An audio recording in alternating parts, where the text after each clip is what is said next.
So today I am here with Chess from Malta. How are you doing? I'm really good. It's been a wonderful day and a wonderful month. So I'm feeling very grateful. How are you, Evan? I'm amazing, and I'm really pleased you could spend some time with me today. Of I think we've got lots to talk about. Mhm. But I mean, firstly, I just want to say I was reading through your Instagram and your website, doing a bit of research, and I didn't realize how much you actually do. I mean, you've got a charity. Um, Mhm. you were featured on Jack Savaretti's #1 album.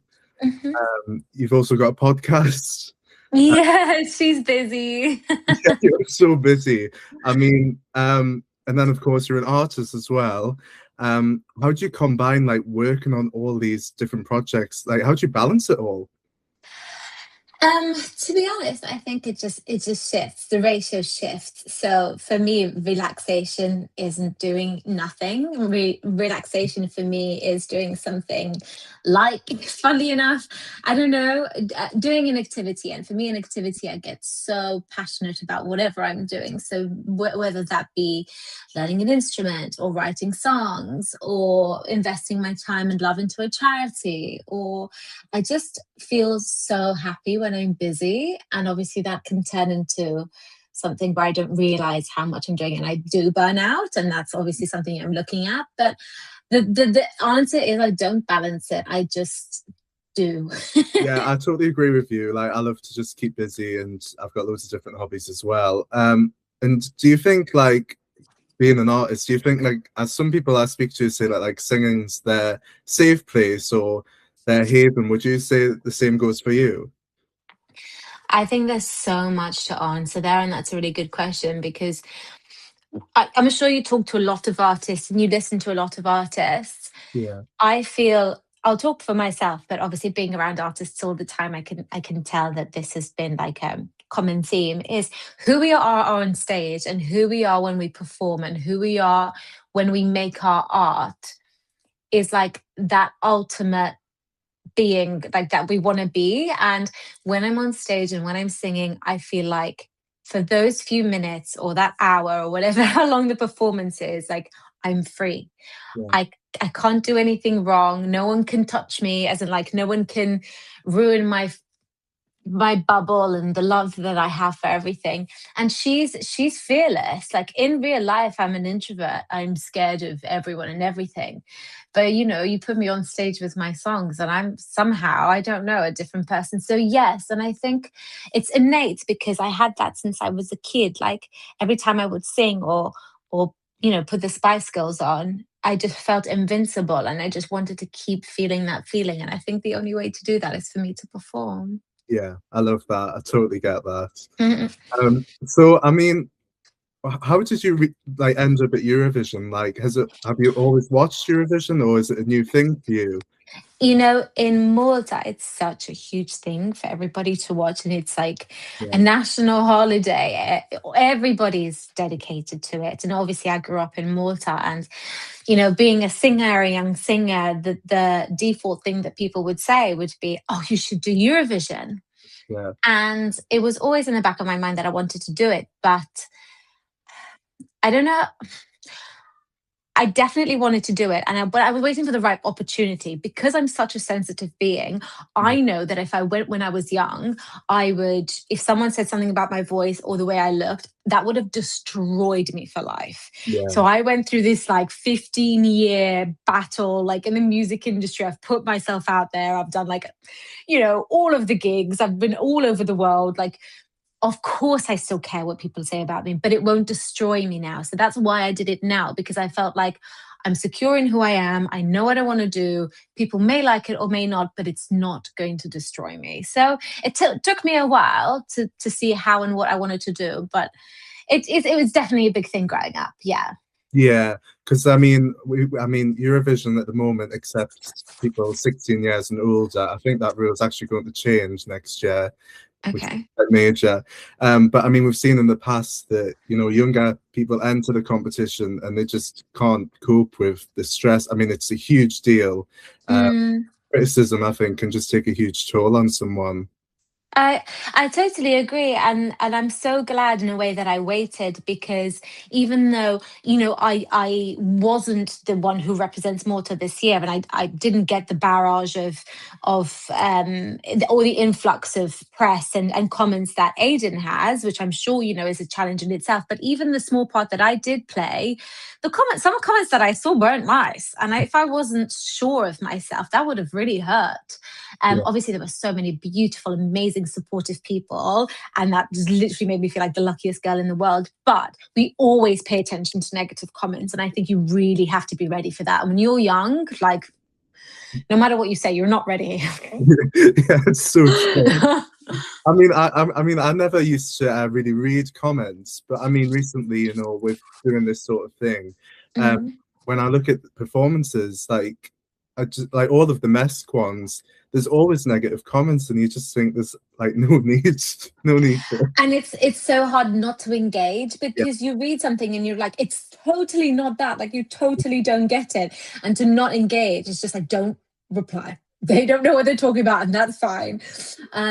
So I obviously appreciate all the good stuff. And to be honest, we had, I'm saying we because I couldn't have done it without a team. We had so much more positivity than I expected, which is also very nice, because we had so many surprises of people loving the performance and loving the song.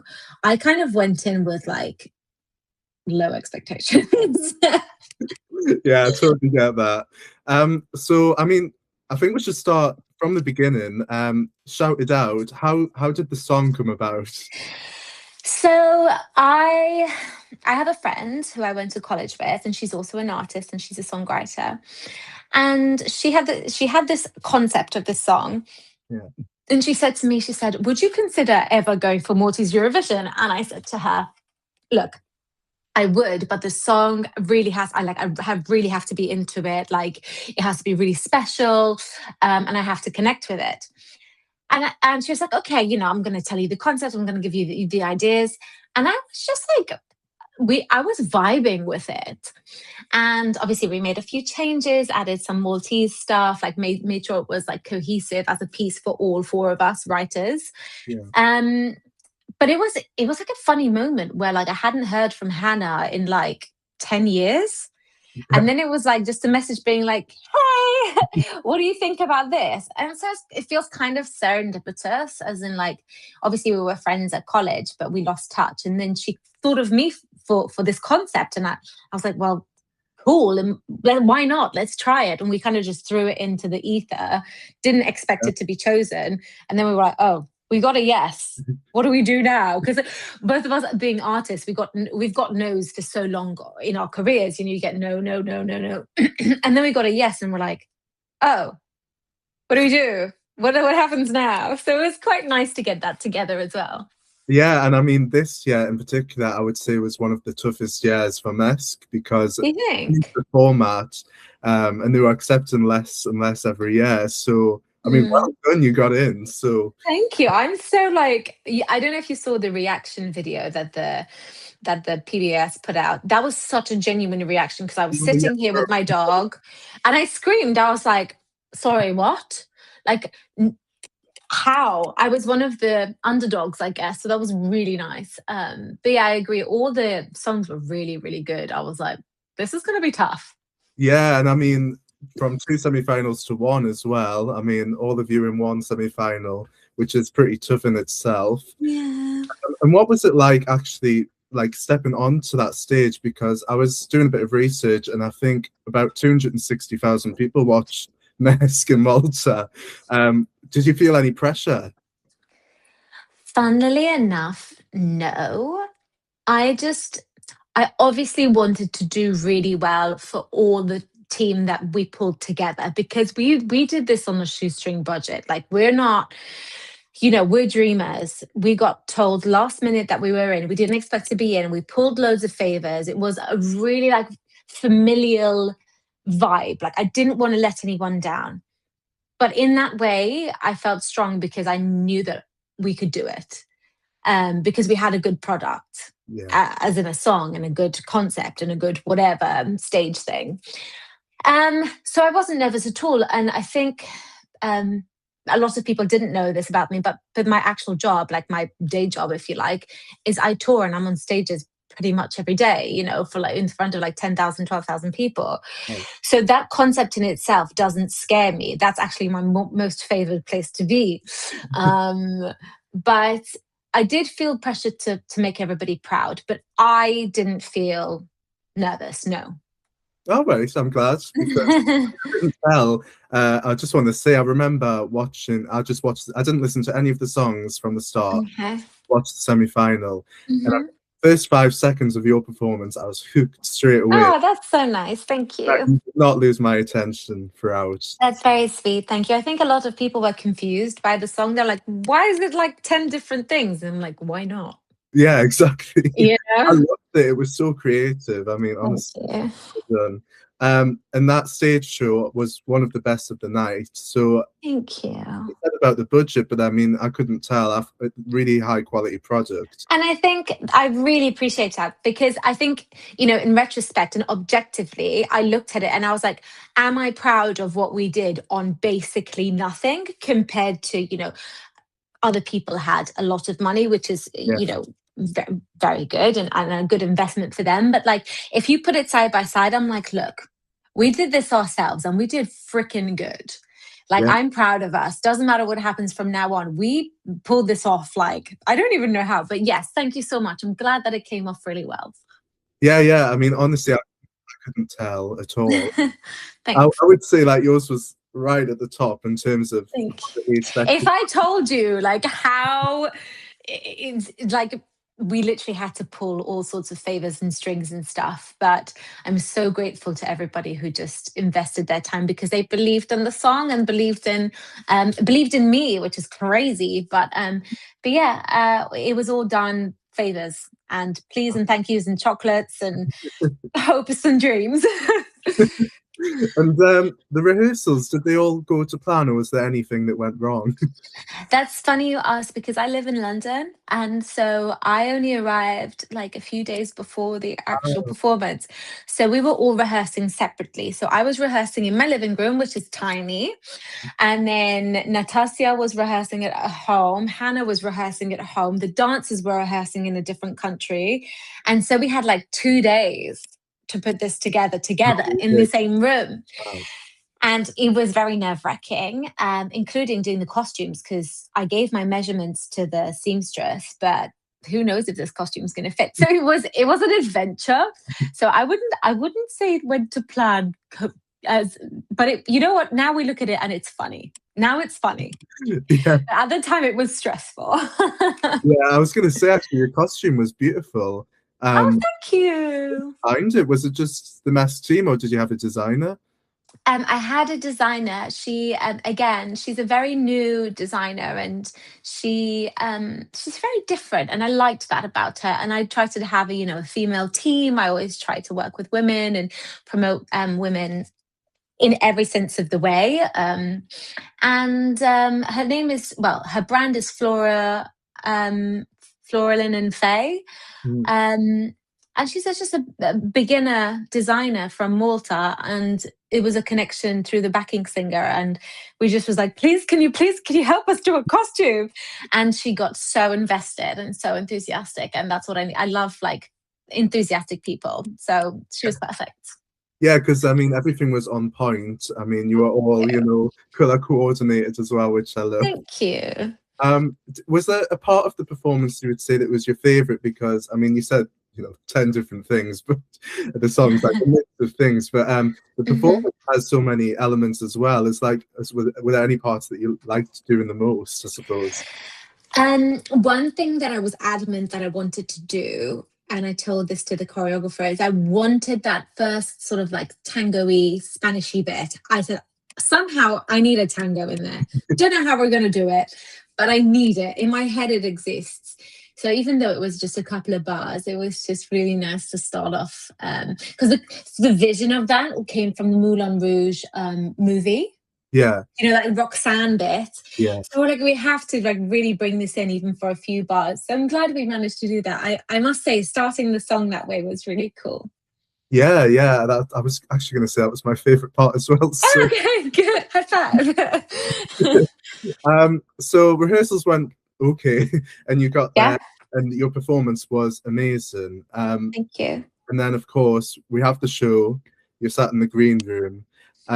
What were your feelings before the qualifiers were announced? Were you thinking, "Oh, I've got this in the bag," or were you just anticipating whatever? Look, I think I can say for everyone that we were very proud of how we did. Like nothing went wrong. We were very lucky that everything worked. Like the girls lifted me up, like they're only, I think 16, 17, and they lifted me like a 32, 33-year-old up. And that was only practiced like a few times. And, the pyros went off correctly. Like I sang and I didn't hit any bum notes in my opinion anyway. Someone might think differently. And no one fell or anything like that. So we think we executed the plan properly. Yeah. But it's so hard with these things because on the other hand, we knew that we hadn't done it before. And so people weren't likely to favor me, I'm not likely to be a favorite. So that there was that aspect as well of being a newbie and being like, who's gonna vote for us? So we knew we did well and we were proud of ourselves, but at the same time, there was that itchy feeling of like, maybe we were, we don't know. It was very nerve-wracking. Yeah, I bet it was because I mean the green room at Mesk is just like in amongst everything, you know what I mean? It's a lot, especially if there's cameras being on you. You're like, don't get excited and don't get disappointed. There's just like this medium holding your breath state that you need to be in.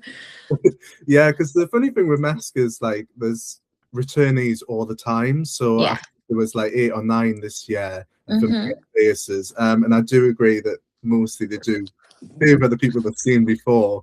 But I think you did an amazing job. Thank I you. think people should, get to know you in Malta. I hope so. Thank you. And this helps. So I Yeah, really yeah. appreciate it. I Thank hope it you. does, yeah. And it's nice to hear from your point of view what you want to say Mm, as well about the contest. Um, mm. so was there anything you think that you would have done better if you were, I mean, if you're going to try again for Malta? Um, Gosh, probably I would there's so much that I've learned from this year. I was so like, and again, very happily did it, very grateful that it happened. But when I tell you, because we didn't have a team, Yeah. the stress, anxiety, and because we had to do everything from spreadsheets to camera angles to everything, we were broken. By the end of it, we were absolutely broken. So, what I would do differently is now that I know how many like things that need to be done, I would definitely recruit a team beforehand and just like even social media. Me and Hannah were like, oh, it's fine. We'll take loads of TikToks from you there. Did we have time? No, we didn't do one because we would just run off our feet. I thought that we would be in the rehearsal space for so long. But as soon as I got to the rehearsal space, they're like, right, Chess, you've got 3 interviews. Go, go, go. And I'm like, I literally have zero makeup on. Everyone knew this, right? So they had their hair done, they had their makeup on, they had their outfit. And I remember someone this is one of the mean comments that I got was because I didn't know I was going to be interviewed so much. I just came from home. I was like, I just had a shower. And someone just was like, oh, at least she could have, I don't know, like brushed up a little. I didn't look bad. I just didn't have makeup on. And I was like, okay, now I know that at all times I'm going to be filmed. And not that I want to, give a different, like I'm not a very makeupy person, as you can tell. I'm very just like low key and that's not very me. But I think I would have prepared more for a barrage of cameras. Nothing set you up for that. No, nobody told me. I didn't know. So at Mesk, what I love about Mesk, the rehearsals and everything seem to be quite top secret. They really are. Like nothing on social media, which is quite good, I suppose. Would you say you prefer that because at Eurovision, everything is like public and people criticize everything? Do you think it's a better approach to keep things completely private from the public until the show? I think there's a couple of aspects to this. So I think as an artist, when you've curated your own show and you curated your own number, you do feel quite protective over it. So in a way, it's nice not to have it criticized prior to your performance, so that you don't have external, I don't know, opinions. You're happy with what you've done. You just focus, and that's good. But then obviously there's that as a competitor, I only saw the person after me. Yeah. Or yeah, that I only knew what listings looked like because I just caught the beginning because I was there. So it also creates this like, oh, what does everyone else's looks like? But so no, I appreciate that it's quite closed. I think it gives a good surprise aspect, and I think that's nice. We don't really get that anymore because everything's all over social media. So no, I like it. It's good. Yeah, me too. I think actually, because what we've seen in the past with Eurovision is they'll have their first rehearsals, and they will get, if they're wearing a certain outfit. I mean, we've had a Maltese entry 2019, I think, and there was so much hate with a certain aspect, they immediately switched back. So, I mean, it's good and bad because you get to hear feedback before you actually perform it in the real thing. But I honestly think like it's so easy for someone to comment and be like, oh, that outfit's horrible, but you don't know how many hours and thought and like has gone into it. So it's like so unfair. Yeah. So I don't know. I mean, I would have rather, kept it the way it was. Because if anyone told me my outfit was terrible, I think I would have cried and just like given up. So yeah. I don't have to worry about that. Thank you. And I've just got another question about staging, actually. Because PBS is so secretive, I was just wondering, do you receive like any support with the staging, or is it completely your input? They do offer support in terms of if we need help with graphics. So, the graphics at the back. So all we needed to do was sort of give them some direction as to colors and maybe just choose some images and fonts and sort of like, what do you call it? Timestamps of where we want things. And they did provide that because that's something I definitely wouldn't have been able to do, is create the graphics for the screen. And they were very receptive to how we imagined the lighting and the camera angles. So they offered their help. Like, I think basically everyone else had their creative team do it. And then there was little old me be like, hey, can you just put a few wings on the TV, please? But again, they were very, very helpful and they were very talented. So I'm very grateful. Yeah. Well, that's nice to hear that. And obviously you mentioned you had pyrotechnics. Did you have to fund that yourself, or? No, thankfully they gave us, there was a limitation per act. I think it was like you can have one of each, whatever you choose. I think it was like fog, pyrotechnics, and or there was enough smoke, I think. It was limited, obviously, so that nobody got more or less in the other, which I think is fair. But no, they provided that, and I think it conducts to how good it looks on TV as well. So I mean, they definitely put on a good show.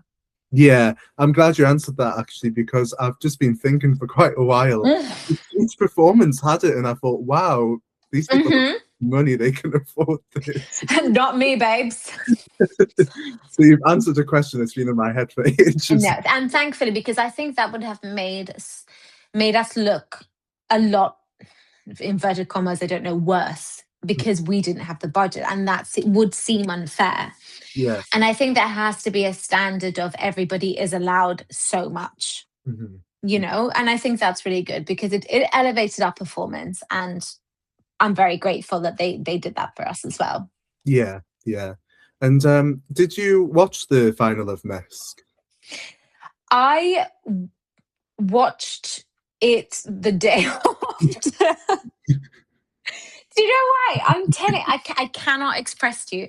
And in a way, jokingly, obviously, Hannah and I said, so Hannah's one of the writers of Shout It Out. Yeah. In a way, we said, oh my gosh, I'm so glad we're not through to the finals because we are exhausted. Like, I think I slept the entire day and night of the finals. I'm not kidding. I'm not kidding. I think I literally slept the whole time. And then I woke up probably, early the next day or something. Yeah. And I'm just like trying to catch up with everyone and everything and be like, I probably should have paid attention to that. But yeah, we were pretty much like KO'd. Yeah. And in the future, do you think you will stick, if you were going to go to Eurovision again, would you stick with Malta or would you try for a different country? I mean, I am Maltese, so I do feel a certain duty and proudness Yeah. to try for my country. Not to say, if another country asked me, like, "Hey guys, just come along, let's see what happens." But obviously, like my dream would be recognition from home. So that Yeah. would be nice. Yeah. Yeah. And I'll correct me if I'm wrong, but I think I remember seeing on your Facebook you put like a post out asking for collaborators or anyone Yeah. to help. Is that Again, for Eurovision potentially? it is. So I've drawn up it sounds so silly, but I've drawn up a vision and a budget of what I would like to do in January. Yeah.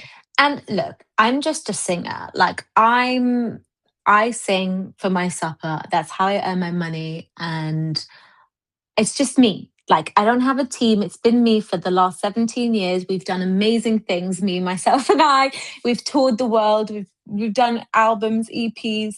But to do that again, I would definitely need help because I know that if we did that with nothing, if we did Shout It Out with nothing and it was that good, can you imagine how good we could be if we actually Cool. had a team and actually had a budget? Yeah. Can you imagine? So that excites me.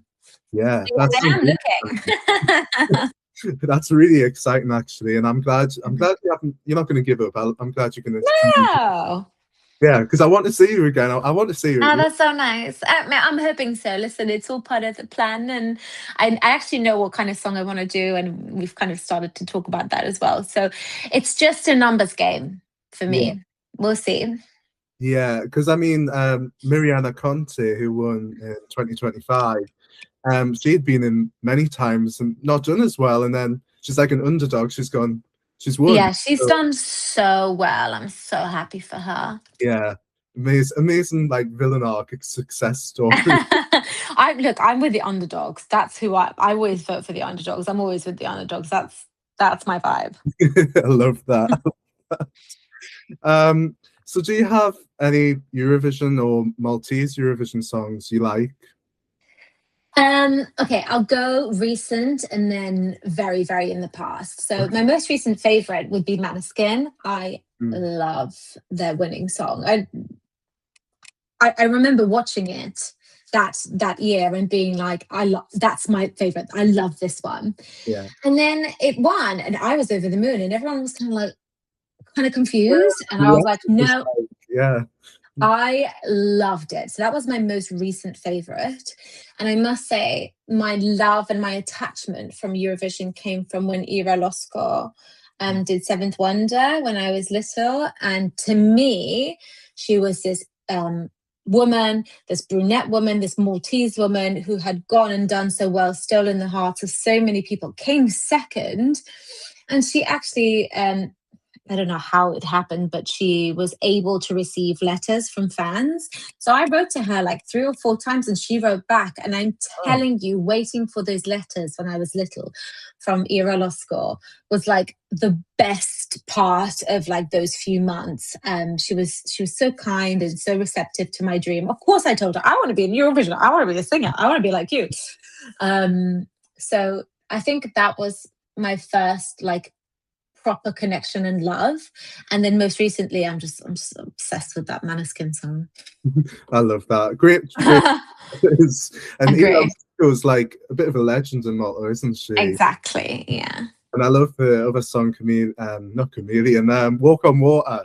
Walk on Water. Yeah, that was a few years ago now, wasn't it? Yeah, I mean, she did so well. I mean, I find it inspirational, you know. I really wanted to actually try again because she's just yeah, I mean, she was so breakthrough, and so she opened the doors for so much to happen. and allowed me to dream. So you can't really beat that, can you? No, no, you can't. Yeah. And moving on from Eurovision, I mean, where do you see yourself in 5 years, apart from being a Eurovision winner? Oh, can you imagine? It would be so fun. I'm going to keep my eye on that. I'm going to keep trying for that. But like I said, I do a plethora of things in music. On Monday, I actually start rehearsals for a musical theatre show. I'm not allowed to say which one it is just yet because Okay, it's new. yeah. But I'm gonna be in the theatre and I'm gonna be touring. So I would like to do more of that, and I would like to like be diverse in what I do. Like, as you can tell, I already do 100 million things. I'm just so passionate about life. I want to do all of the things. So yes, I want to do Eurovision. Yes, I want to win. Of course, I want to be on the West End. I want to release more original music. But it always will coincide with my like proper passion and mission is equality and women's rights. Whatever I do will permeate like the strength of women, and I will always have that voice. So whether it's releasing music, whether it's going in for Eurovision again, whether it's, you know, it will always have the underlying thing of like my actual purpose is like equality for women. Yeah, I think that's really important, and obviously I see that through your charity work as well. Thank you. Have a look at your website. Thanks. So, Hard. are you based in the UK or Malta? I'm based in Malta. My whole family's still in Malta. Sorry, I'm based in the UK, London. My whole family's still in Malta, so I do go quite often. Yeah. To keep in touch with my family. Sometimes I do a few gigs there. Like last year, I supported Zucchero at our Sharp Music Festival, which is fantastic. But yeah, it's I'm here and there, and then sometimes I'm touring the world. So Yeah, and if you ever want a bit of sun, you can just go to Malta. literally, I'm going there in June, and I Oh, can't wait. I can't wait to I'm swim. jealous. Oh, so beautiful. Yeah.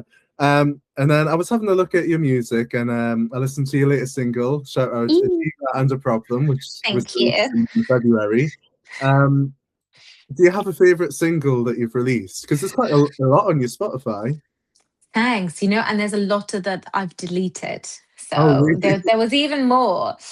I'm obviously going to say at the moment, A Diva and a Problem. We're filming the music video slowly for that. It's just a big concept video. So that will come out this summer. Oh, It's going to be great. And that's a powerful song in itself because I'm trying to redefine and recapture the word diva, which is again a problem within the music industry and how people view women. yeah. And also, I will say the one I released prior to that, which was F. I don't know if I can swear on this podcast. So F. I'll just say "mess with my face" because that's the censored version. I like that one too because it's quite powerful. Yeah, I mean, I just listened to all of them. Thank you. I like to do my research beforehand. Very nice. And there's like such a range. Simple kind of girl. I really like that. Oh, good. Yes, and unshy. Those are the two I've written down. And Love Unshy. but one of them had like a Tate McRae kind of Britney vibe to the beat, and I just loved it, honestly. Listen, that is such an honor because love those two. Yeah, and like each song, I love how they're all a bit different. You know what I mean? They're not all sticking to one style. They're Okay. cultivating. Yeah. You know what I mean? Good.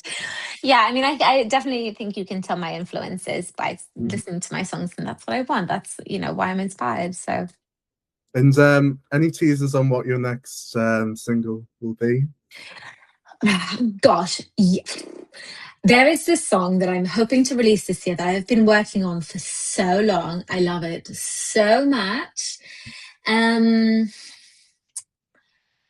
All I can say is, again, it's sonically quite different. Yeah. It's dark. I seem like I'm getting darker with it's like single. Like, what is wrong with me?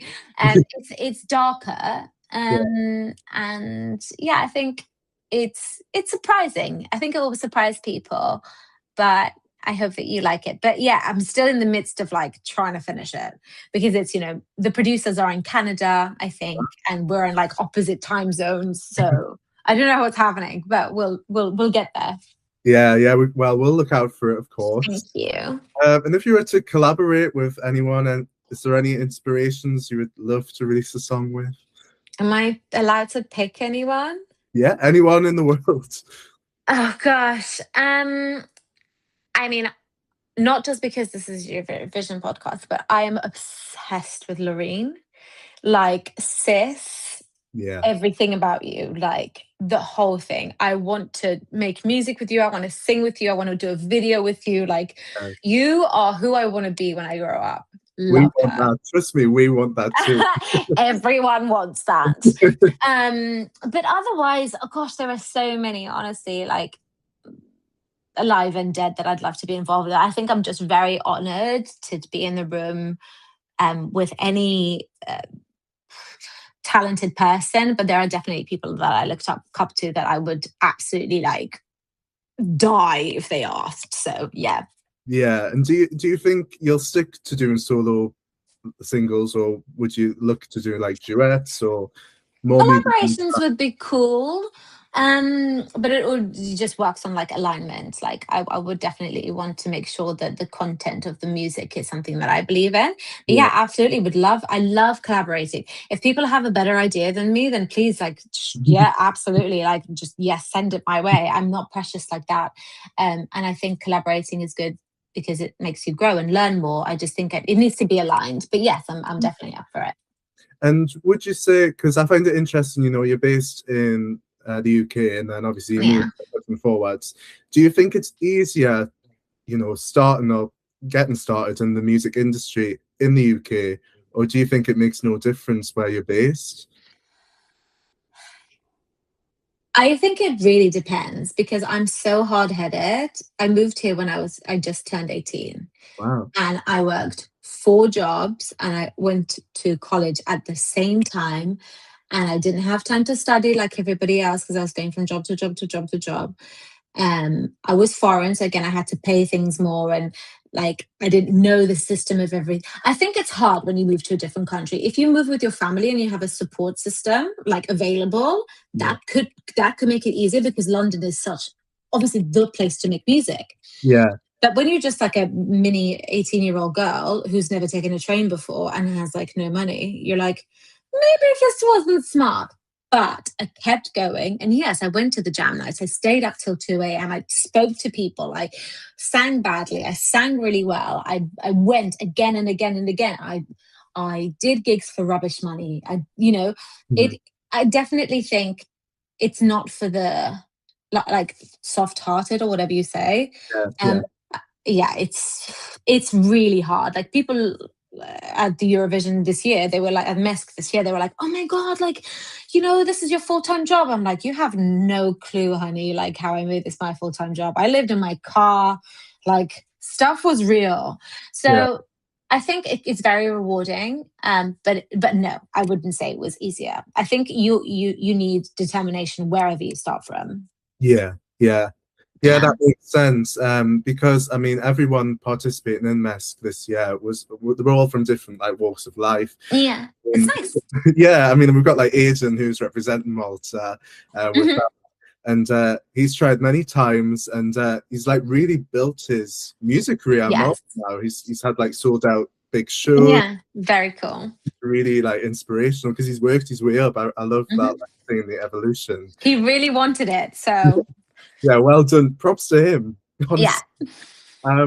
Are there any Maltese artists that you would want to collaborate with, or any that you listen to?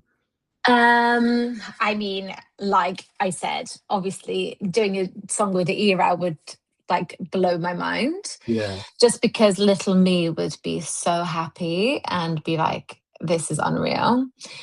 I'm just trying to think.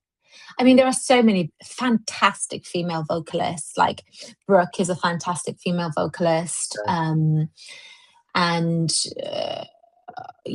gosh, like honestly, there are so many amazing artists.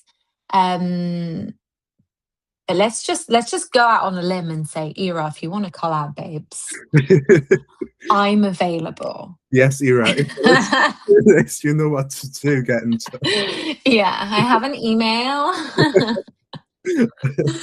Well, I just want to say a massive thank you for your time. And this has been so interesting, honestly, for me and for our audience to hear about. Thank you. And just learn a bit more about you, because sometimes, you know, it's in Maltese, so we can't really what's going on, you know what I mean? Yeah, me too. I'm like, what? To be fair.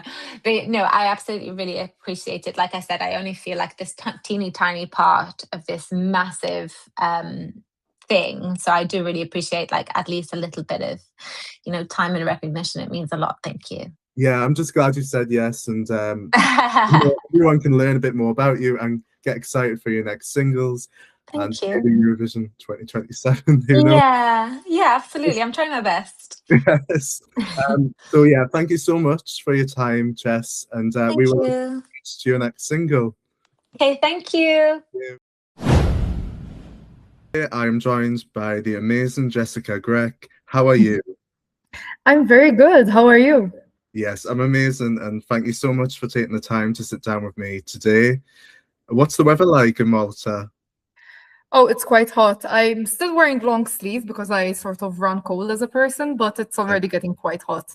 During the day, I wouldn't be able to handle this. It's already too hot for that. But, you know, this time it's okay. Believe it or not, in the UK, it's actually really warm as well. Yeah, it's crazy, right? It's already like, it already feels like summer. Yeah, it does. It does.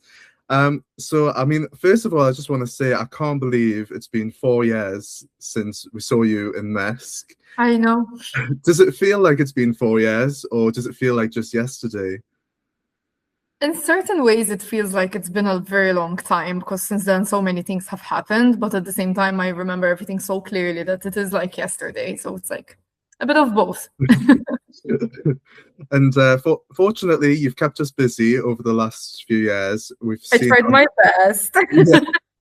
We've seen a lot of different things from you, new music, performances, and so on. For those listening to the podcast right now, is there a single you would like them to listen to first, just to get to know you? I feel like if you really want to get to know me, you should listen to Spill the Tea. Yeah. It's so me. It's like fun, crazy, flirty, chaotic. and then there's also the music video, which is also very me, very feminine, pink, and all things tea. Yeah, that's amazing. I just listened to that again because I did listen to it when it came out, and I just thought it's such like a sassy, feel-good song. Thank you. Exactly what I wanted from you. So I'm glad you're releasing more and more music. It's great to see. Yeah, and there's a lot more on the way, but yeah, that's one of my favorites. It is my favorite, actually. I love you've got a favorite. I know. So I'd like to go back to 2022 first, and then we can talk a bit more about you. So 2022, Mesk. How did you get into Mesk? Do you watch Eurovision? Is it something you enjoy? Oh, I'm a huge Eurovision fan and nerd. I wish I had better memory, so then I'd remember more dates and stuff like more clearly, but I'm a huge fan of it. I watch it every year. I have favorites every year. I even remember the first Eurovision I actually watched. I think the 2000 one. Wow. I think so, yeah. So I was pretty young. Yeah. I've always loved it all my life. In fact, some people tell me, like, what kind of music did you listen to when you were a child? I was like, Eurovision. And they're like, yeah, and what about the rest of the year? And like, yeah, Eurovision. We still had the CD, you know. We would play it like the rest of the year. It was just Eurovision music. That's cool to hear, because that is my life, obviously. We had some MTV, so like some pop stuff as well. Yeah. But it was mostly the Eurovision CD that like kept going all year, and not just the Eurovision one, even the Mesk ones of the time. Yeah, as well. So both of those in rotation on repeat. And do you think growing up and watching those performances inspired you to go onto the Mesk stage in 22? I mean, for sure. As in, when I was young, I used to also always sort of learn the lyrics and sing along to them. And it was always kind of this thing that, like, I'd love to grow up, be a singer, get on the Eurovision stage. It was kind of a little girl's dream as well for me when I actually made it to Mesk. Yeah. And you made it, yes, you made it, which was great. Yeah. And you worked with two writers, is that right? We've got Gerald Borg and Philip Vella. What was it like working with them? I mean, for me, it was a no-brainer to work with them. At the time, I didn't have many connections, I'll be honest. So when I was like, okay, who am I going to work with? I sort of looked at past Mesk songs and like which ones were my favorite and all of that. And they mostly wrote all of those. Like they wrote obviously like Seventh Wonder and Desire and so many others, like of Olivia Lewis as well. So I was like, yeah, let me get in touch and see if they'll reply. And I did. So yeah, it worked out in the end. I mean, throughout all of this, the past 4 years, I've learned something. If you need something, email them, and they might reply. They might not, but it doesn't hurt. I emailed you, and look where we are now. Yeah, exactly. A simple email goes a long way. So there you go. So back to Mesk. So the song was written. You entered the competition. Yeah. The stage show. I love the stage show. I have to say my favorite part was your outfit. I thought it was really beautiful. Was that like designed by a Maltese designer? It was, yeah. Gaetano. Yeah, that was his name. Yeah. It was designed by a Maltese designer, basically. Yeah. He made it specifically for me. Yeah. I had gone to him with some like ideas, like of it having this sort of, what you call it, fringe, I guess. Yeah. And it being sparkly and stuff, and he designed the rest, basically. Oh, right, that's cool to hear, because I thought it was really beautiful and it really matched the song as well. And the visuals as well, with the golden theme. Orange. Yeah, it was very like cohesive, right? Everything golden. And I love that. I love when things are cohesive. So looking back on that performance, how do you feel about it? Oh, I mean, mixed feelings, as in I love it. I do look back at it and be like, oh my God, I did that. And I do think it looked really cool. I like the dress and the visuals and everything. Obviously, I do wish I was better prepared for such a huge thing. And if I ever do such a thing again, I'd want to be a lot more prepared. Mm-hmm. But overall, positive vibes. I'm proud of what we did. So and that brings me on to my next point. Mesk had been paused for a couple of years. We had Destiny, so there was no Mesk for a couple of years, and then they bring it back with this huge stage. I mean, I think it's still the biggest one we've had for Mesk. Surely there was quite a bit of pressure stepping onto that stage. I mean, that is the largest venue we have in Malta, so we don't have many, but that's the largest one. And it went well. To me, it went perfectly. Did it go okay for you as well? Yeah, of course. I mean, yeah, it's huge. So obviously getting on that stage, knowing that thousands of people can like be in the venue, and also a lot others are watching from home or watching online, even like overseas. It is a lot of pressure, obviously. So I was dying. Well, I nearly died. Somehow I survived. Sorry? We could tell. So, Mesk, you did an amazing job. Unfortunately, you didn't make the final. Do you think you deserved a ticket to the final? I mean, yes and maybe no. I mean, I really wanted to go to the final again. There were some technical issues with sound and stuff, I remember, in the semifinals. So I did wish to have the opportunity to go to the final, and maybe it would have sounded even better, maybe. But I mean, overall, I don't really reminisce about it anymore, that like I should have made the final and all of that. It is kind of cool that sometimes I meet people outside and they still remember the song, and I'm like, wow, and I didn't even make the final. That's cool. That's really cool. So I don't really bother with thinking like, oh, I should have made the final. It was unfair. Whatever. It's in the past now. It's fine. Do you think you'll come back for revenge, though?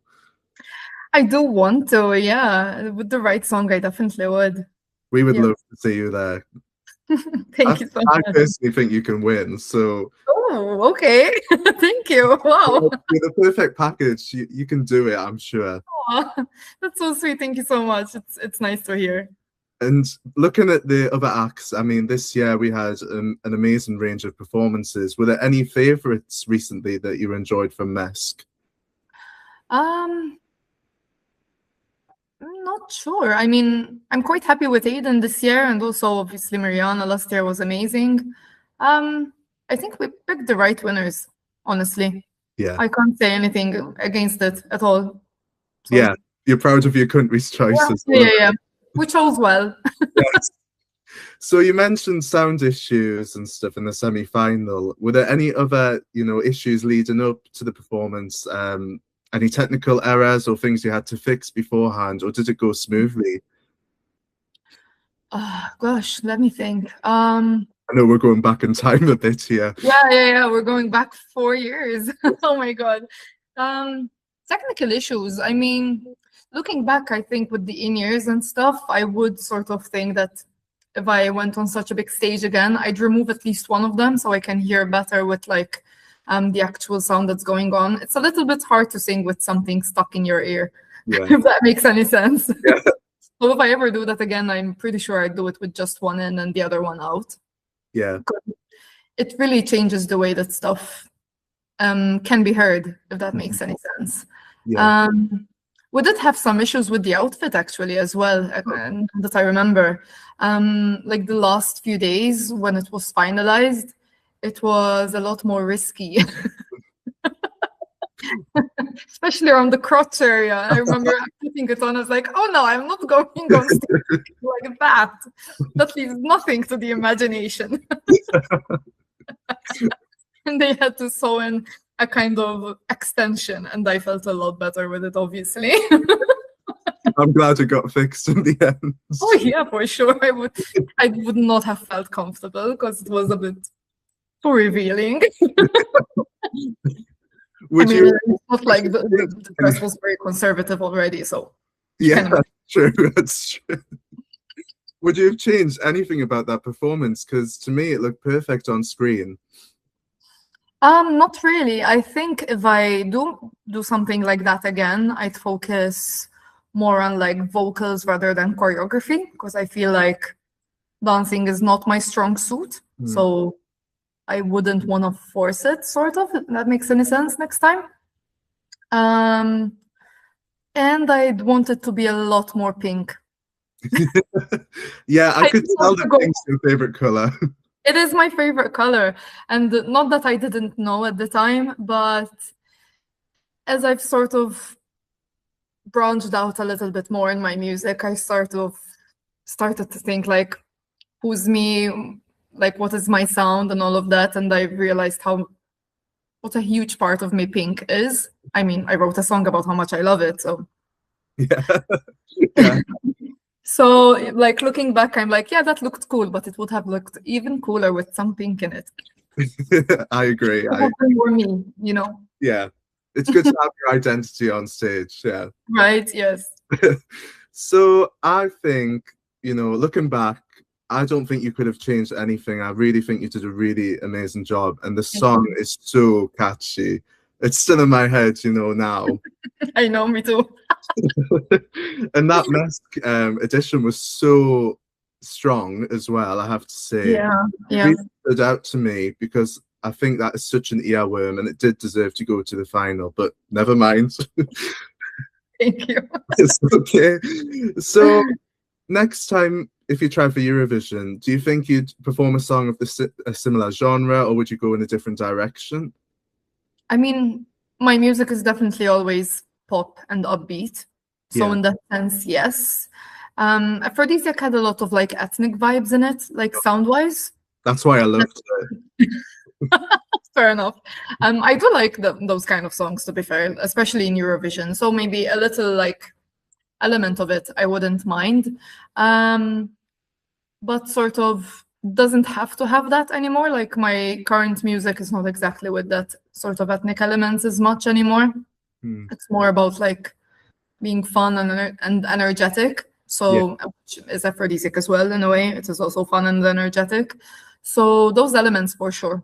Like you're not really gonna see me with a ballad on Eurovision. That's not me. That's good to know. We know what to expect next from. Yeah, for sure. Like, I'm not sure what song I would ever enter with again, but it would definitely be something like pop, energetic, fun, flirty.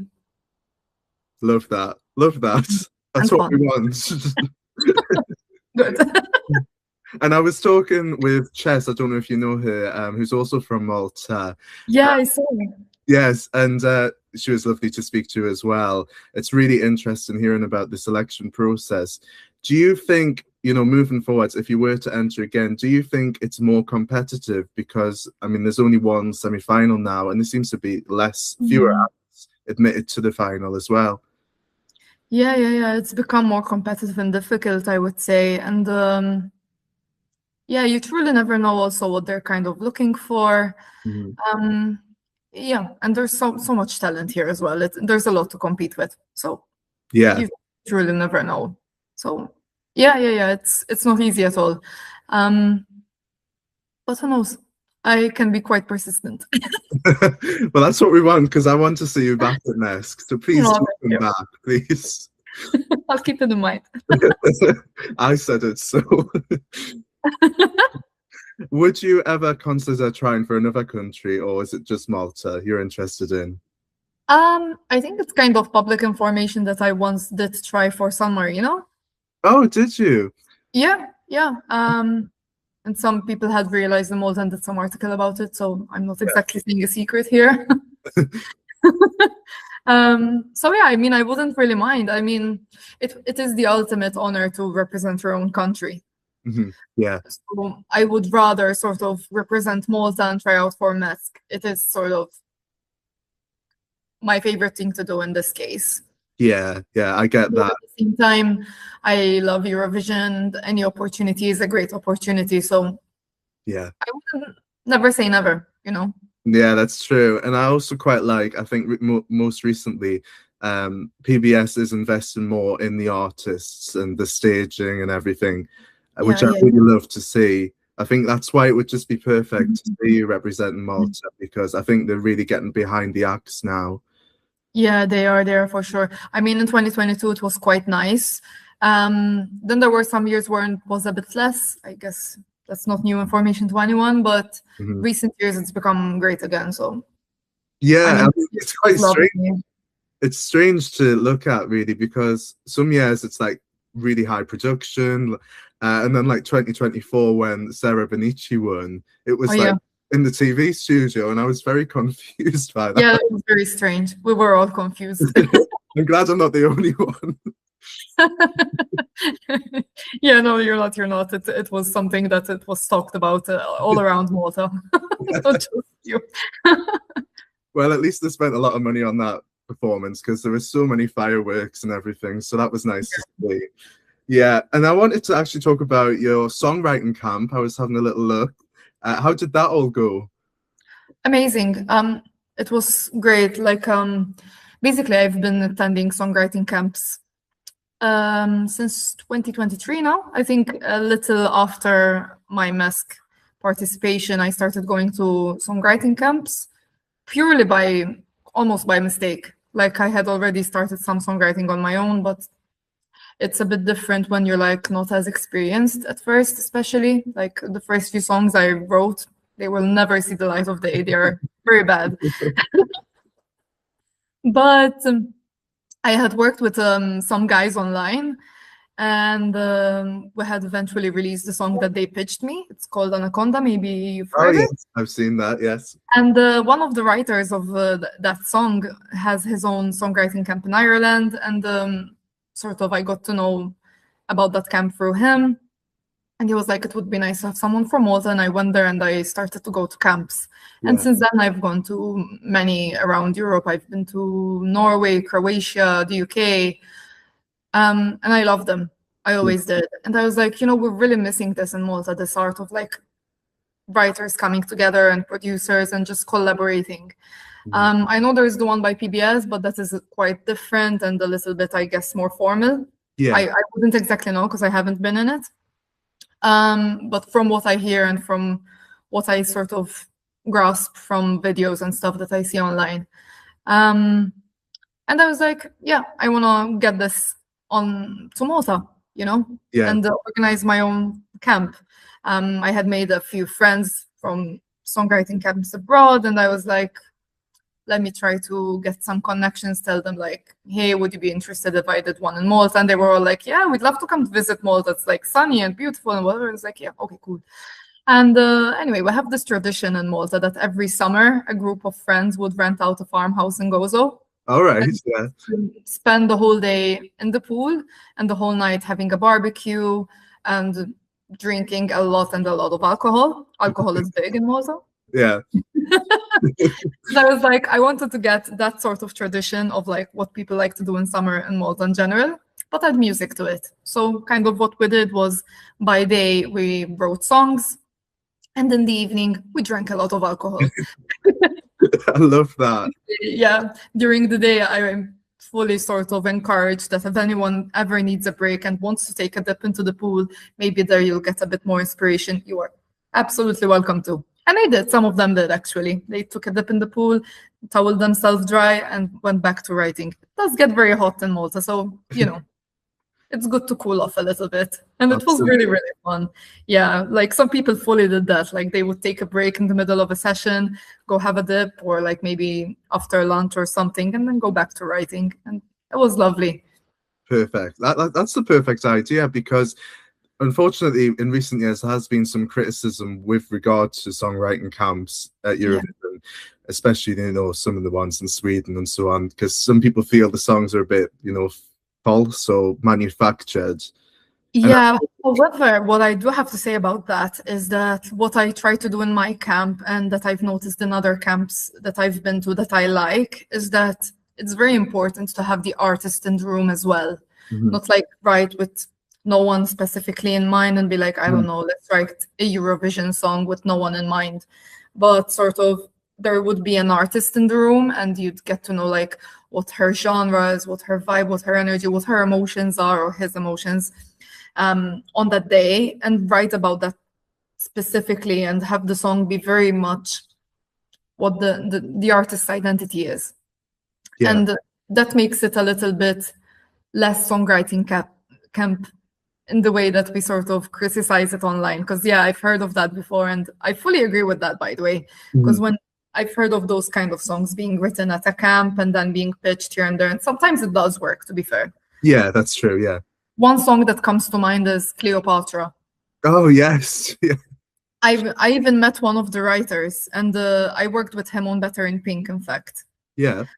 And I had spoken to him about it, and I was like, you know how there's that line, something straight or gay or in between and something like that. And I think Effendi was bisexual, and I told him something like, so you kind of wrote it with her, right? Because it's like about her sexual identity. I was like, no, that was purely coincidental. We did not write that song for her in the room. We wrote that song because, I don't know, we wrote it on that day, and one of the writers was bisexual. And then they pitched it to her, and she was bisexual as well, and it fit like a glove. So sometimes it does work. Yeah. Cleopatra. It was a very good song. But, you know, I don't think it can always work. Yeah. But sometimes, yeah. Sometimes it absolutely, yeah. Yeah. Perfect. And I was just going to say, because I really like the way you know, structured your camp, and the fact it wasn't just let's sit in a room and just, you know, not go outside or anything for inspiration. Let's just manufacture a song. It feels more creative and more engaged, which is what I really like and appreciate, because, you know, we're going to listen to the art, and I like that you're putting your thought and time into it.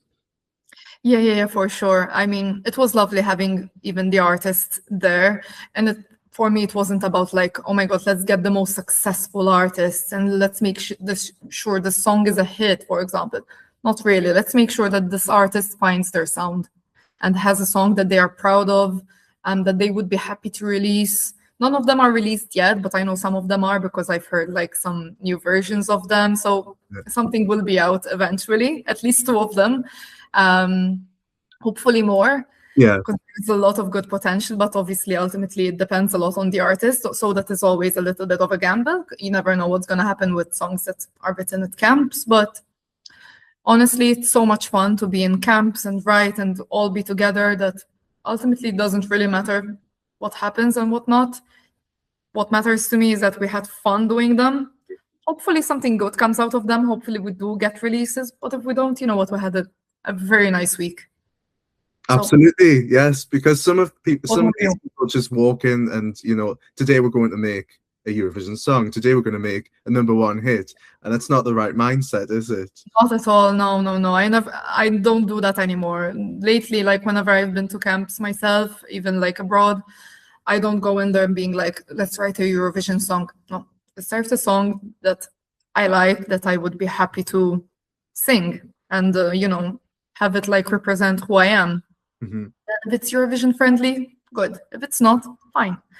So yeah, for sure. And that's also what I try to do with the artists in my camp. Yeah. I didn't have any artist days myself. I was very busy because I was like running it, and also I was one of the songwriters. Yeah. But I was more than happy to like be there and see all that happening.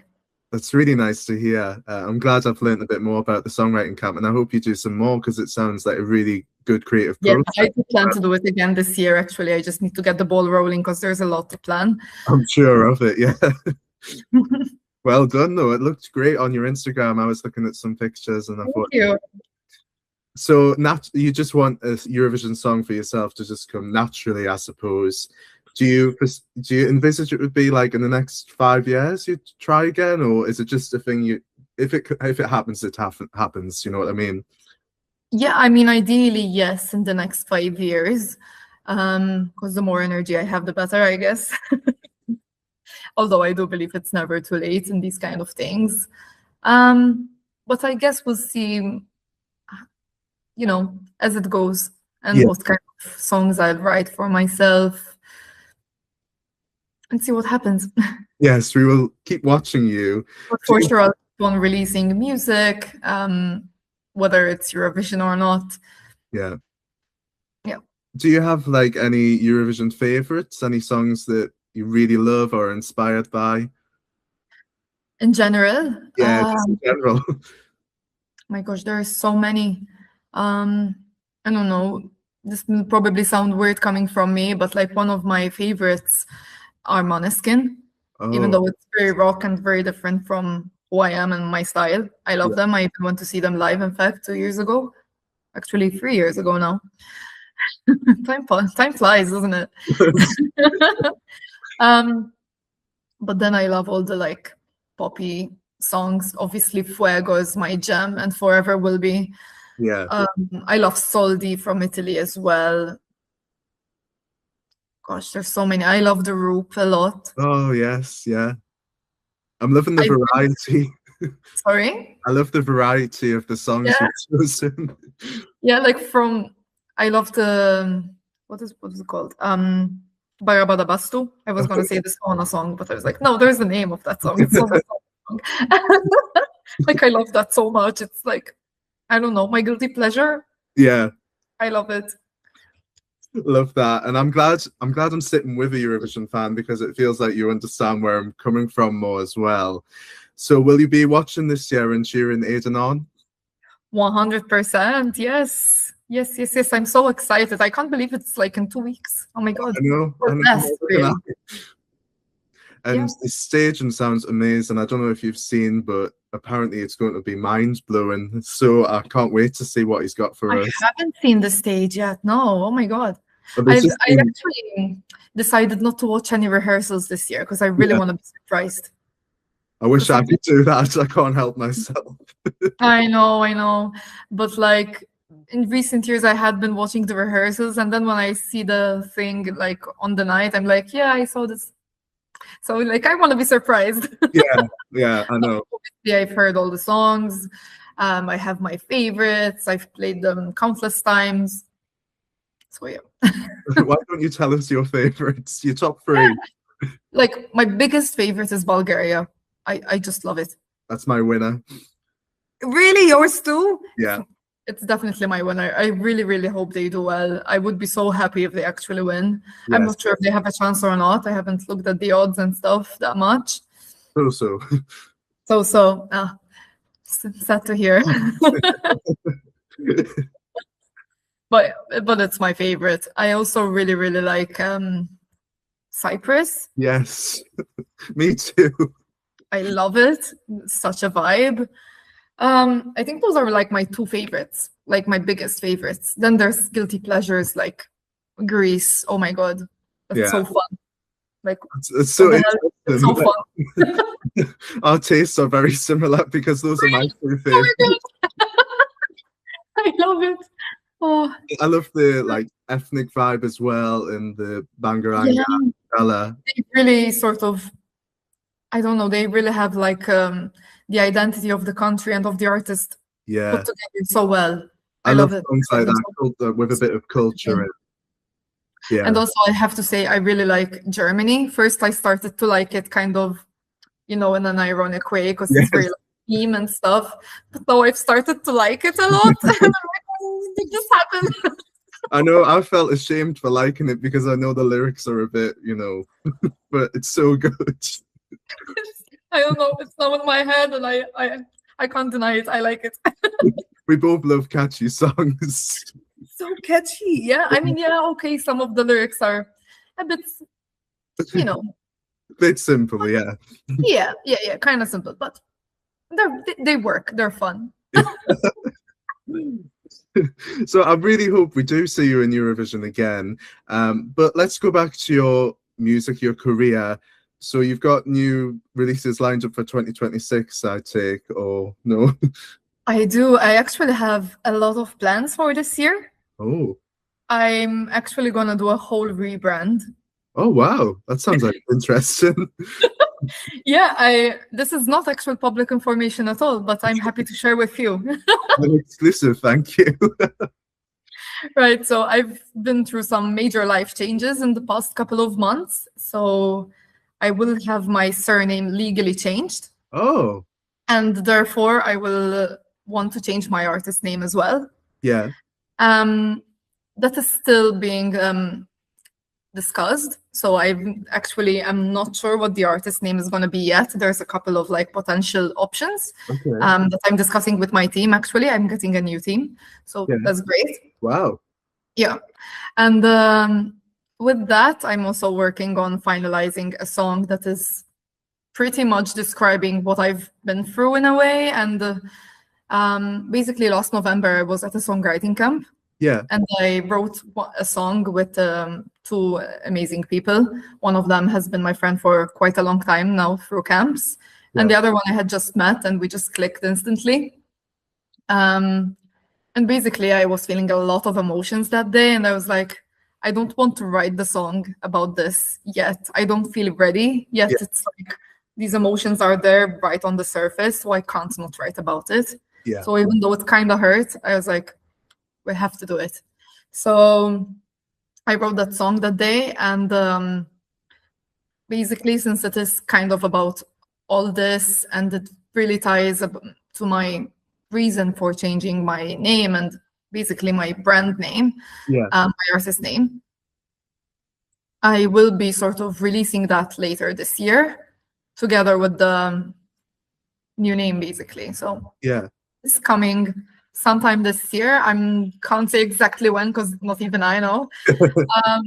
But hopefully very soon. It's really exciting, and it's nice to turn a new chapter in your music career as well. Yeah, for sure. I mean, I'm still gonna be me, fun, poppy, and energetic, even though the song has some like emotions that are a bit all over the place in it.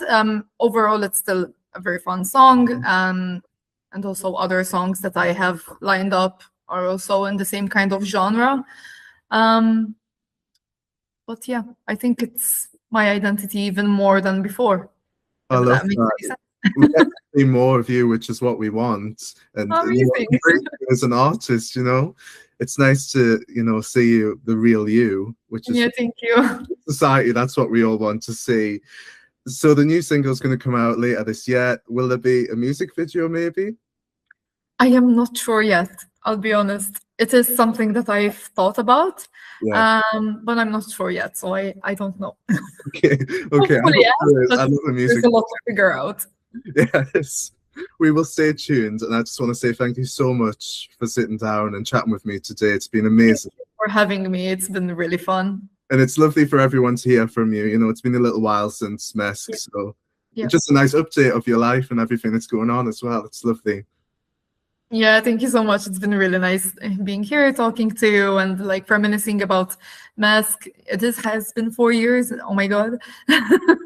But yeah, it's really, really fun to talk about all of that music. And I'm really happy you mentioned like even my songwriting camp. It's really nice to see that people have found out about it, basically. Yeah, so it's just been lovely reminiscing as well for me, because that song I've remembered since 2022, and I'm so happy you're considering coming back as well.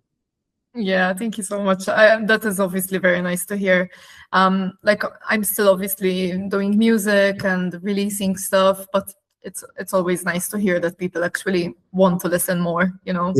Yeah, and I had a lot of people say, you know, oh, we're so excited to hear from Jessica, because there's a lot of fans of your song, you know. It's a really good song. Oh, that's so sweet. Thank you. So thank you so much for your time. Thank you. Thank you. Bye. Bye. Okay, so today I am here with Valleria from Moldova. How are you feeling? I'm great, as usually. So I want to begin from the start. So before we get on to Eurovision, I've been having a little look into your Instagram. So am I right in saying you're an architect? Yes. So that's what you do day to day. Yes, you're very much right. Sadly or happily, I don't know. Sadly, because it's not a full-time musician, but I love what I do as well. All right, I'm glad you love what you do, because that would brings me on to my next question. You know, is it your dream to be a full-time musician? Yeah. I thought it might be. And I was reading, I don't know where I read this. Did you only start like doing your YouTube channel when you were 29? Is that right? Yeah. Wow. Yes. What took it so long for you to get into like publishing music? It's quite simple. In 2019, I went on my own as a freelancer, teacher, trainer type of thing in my field. And I started to have more freedom, like organizing my own schedule. And then I thought, why do I keep waiting to, quote, make money, and then one day maybe I'll start YouTube or doing music, when I can just organize myself in such a way where I'll make less and I will work less, but I will also work on my music. So that's how I went on YouTube. I actually did initially channel with reactions, but I did it for exactly 3 months. Because it was a test. It was doing well, but I realized it felt like I was compromising myself and my values and so on, because people in the comments would ask us, because we were 2 girls, and we got like to 20K subscribers in 3 months with one video per week. So it was doing very well. Yeah. It was called Vocal Nerds, and she was a vocal teacher, and we had to react sometimes to people that not that I don't appreciate, because of course everybody works hard and is an artist, and just for the fact that you put in so much effort, because it requires a lot of effort, you should be somewhat appreciated, more or less, but still. But I felt like I was putting energy into something that I was not into full time, and I don't like doing that. I'm quite strict about that. Like if I am nuts about something, then I will go for it. If I don't, I'm not going to compromise and do videos about somebody that I don't necessarily appreciate that much. Yeah. And then I guess you decided to start your own channel as you are now. Yeah. Yeah, because initially I was like, I'm so old. And I mean, I'm close to 30. I can't start making music. So I'm going to be a songwriter, and I would love to be a manager. Like maybe I can get in 10 years time, I can be a manager and I can book concerts for somebody, like just to be close to the stage and be into the music entertainment and into the music field. And it could have went actually that way, but because I had no connection, I got to a few more famous people. And one of them was Diana Ankudinova, if you saw it on the channel. I actually got to her. She's she started following me, and I felt like, oh my God, I'm famous. But no, it was quite quickly gone. But you get the picture. And her team asked me, like, where can you book her? Like, do you know anybody who can place her into concerts in France? And I'm like, no, I just started YouTube. I have no idea what I'm doing. Well, that's a really nice story, actually. And I mean, I've got big respect for you for starting it now, because some people might never do it. Do you know what I mean? They're too nervous to start. So you started your YouTube channel and you've got into music. What would you say the main genre of the music you want to make is? Oh my God, I'm gonna say something very vague. Alternative. I was going to say that would probably be my answer if I was answering your question. I hate to say alternative because it means nothing. But at the same time, I don't know how to classify it. Yeah, exactly. And then I still alternative pop rock for picture of myself, because I asked AI to describe it for me. AI is our best friends at the moment. Yes. And then somebody said it's more like siren song, but I'm like, but there's no genre such as siren song for rule rider reading, if that tells you something. And that's like, oh fuck it doesn't matter, because I'm not gonna make only that style. And then Valerian Steel, again, I don't know what that is. It's sort of a, I mean, it has some rock elements, but more like Viking, but then the intro is something else. So I don't know what I'm making. Love that though. Just, you're so creative. That's what I like. And you participated in The Voice Romania. I was in 2022. Yeah. How did that experience go for you? I was way too young, and I did not know what I was doing. I did not know what I was doing in my choices, and I don't mean choices necessarily only the coach. I mean the way I carried myself in public and the choices I've done in public and interacting with others. I really did not know how to answer questions. So it went well. It was pretty much my first time on stage ever, as in I went like 3 times in high school to sing in front of, I don't know, other high school kids. But that's it. I did not go on an actual stage. So that was. Did you think, I mean, it went well. Do you think it helped shape your career as an artist and like for people to get to know you a bit better? Yes.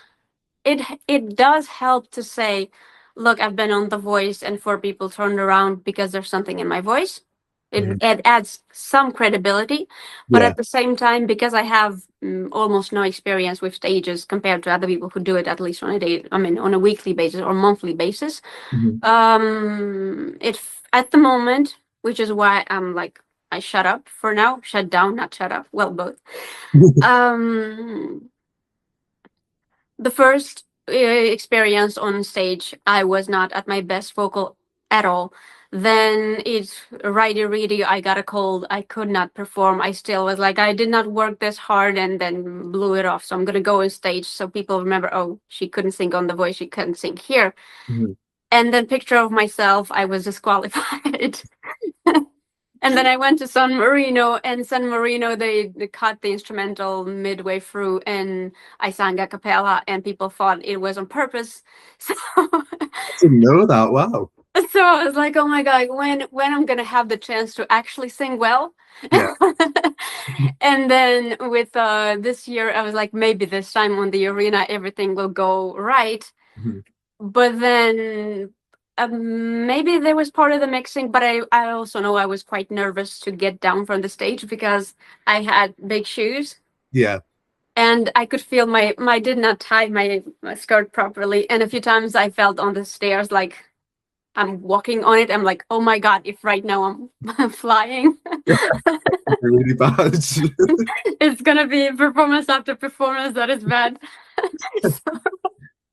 Yeah, so I mean, if we go from the evolution of Eurovision for you, so 2023 is We're Now Different, am I right in that? Oh, I did not want to mention that.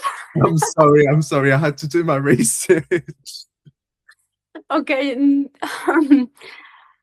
Oh my God. Not good memories. I did the production myself, and I had a guy pretty much replace a few stamp midis. Mhm. I mean, not the MIDI, because I did everything myself, but he replaced the instrumental, like not this type of violin, but the other type of violin. So Yeah. something like that. But for some reason, I had enough confidence in myself that I can do it. I did not think I could win Eurovision or something. I just wanted to test.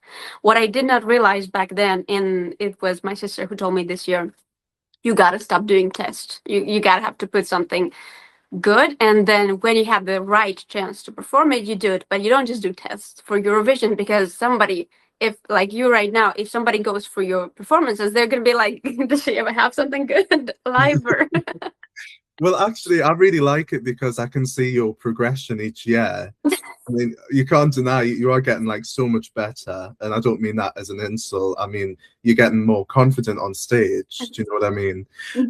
So it was. I mean, I did what that was the first time I'd watched that. I didn't know you'd entered in 2023.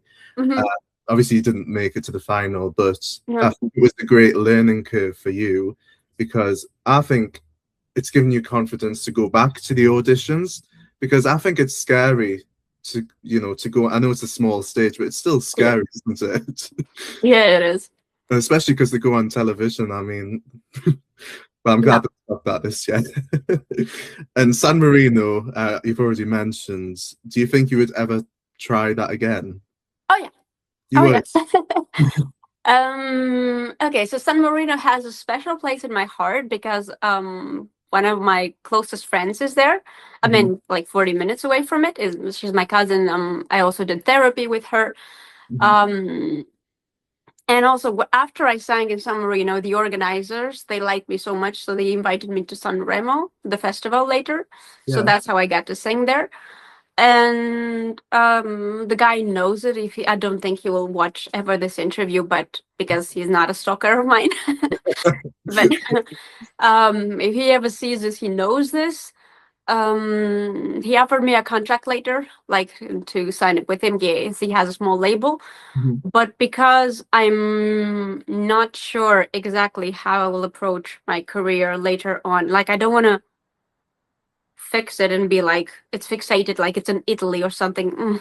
Like I don't speak the language. There was a lot, but he liked me a lot, and he was like, if you can do like rule type of songs. He even showed me a screenshot. His most listened song of the year was Rule, like on Spotify.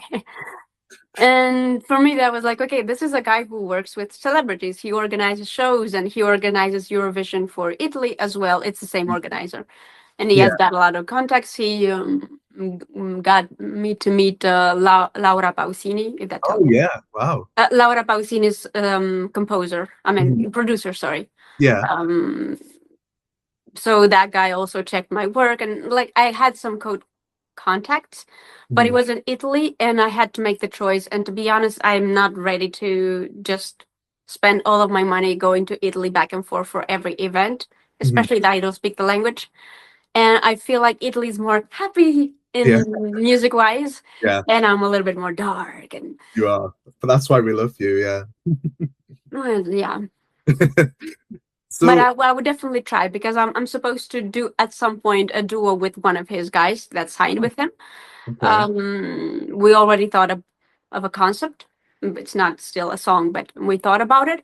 And I thought, if the guy is Italian and I'm in Moldovan, but I can sing in English, maybe we can make a mix up and do San Marino in the future. Yeah, that would be amazing. Yeah. So, if you don't mind me asking, why were you disqualified from the Moldovan selection? I'm wondering if I should keep my mouth shut. Because am I wrong here? I remember something about the timings, and you were told the wrong time, maybe? No, I was told the right time, but 2 years in a row, 2 years previously, we were told I was always last. So 2 years in a row last, I would call and ask something, and they go, oh, by the way, for you can come later because you're performing at the end. So you can come 1 hour, 1 hour, third and a half later.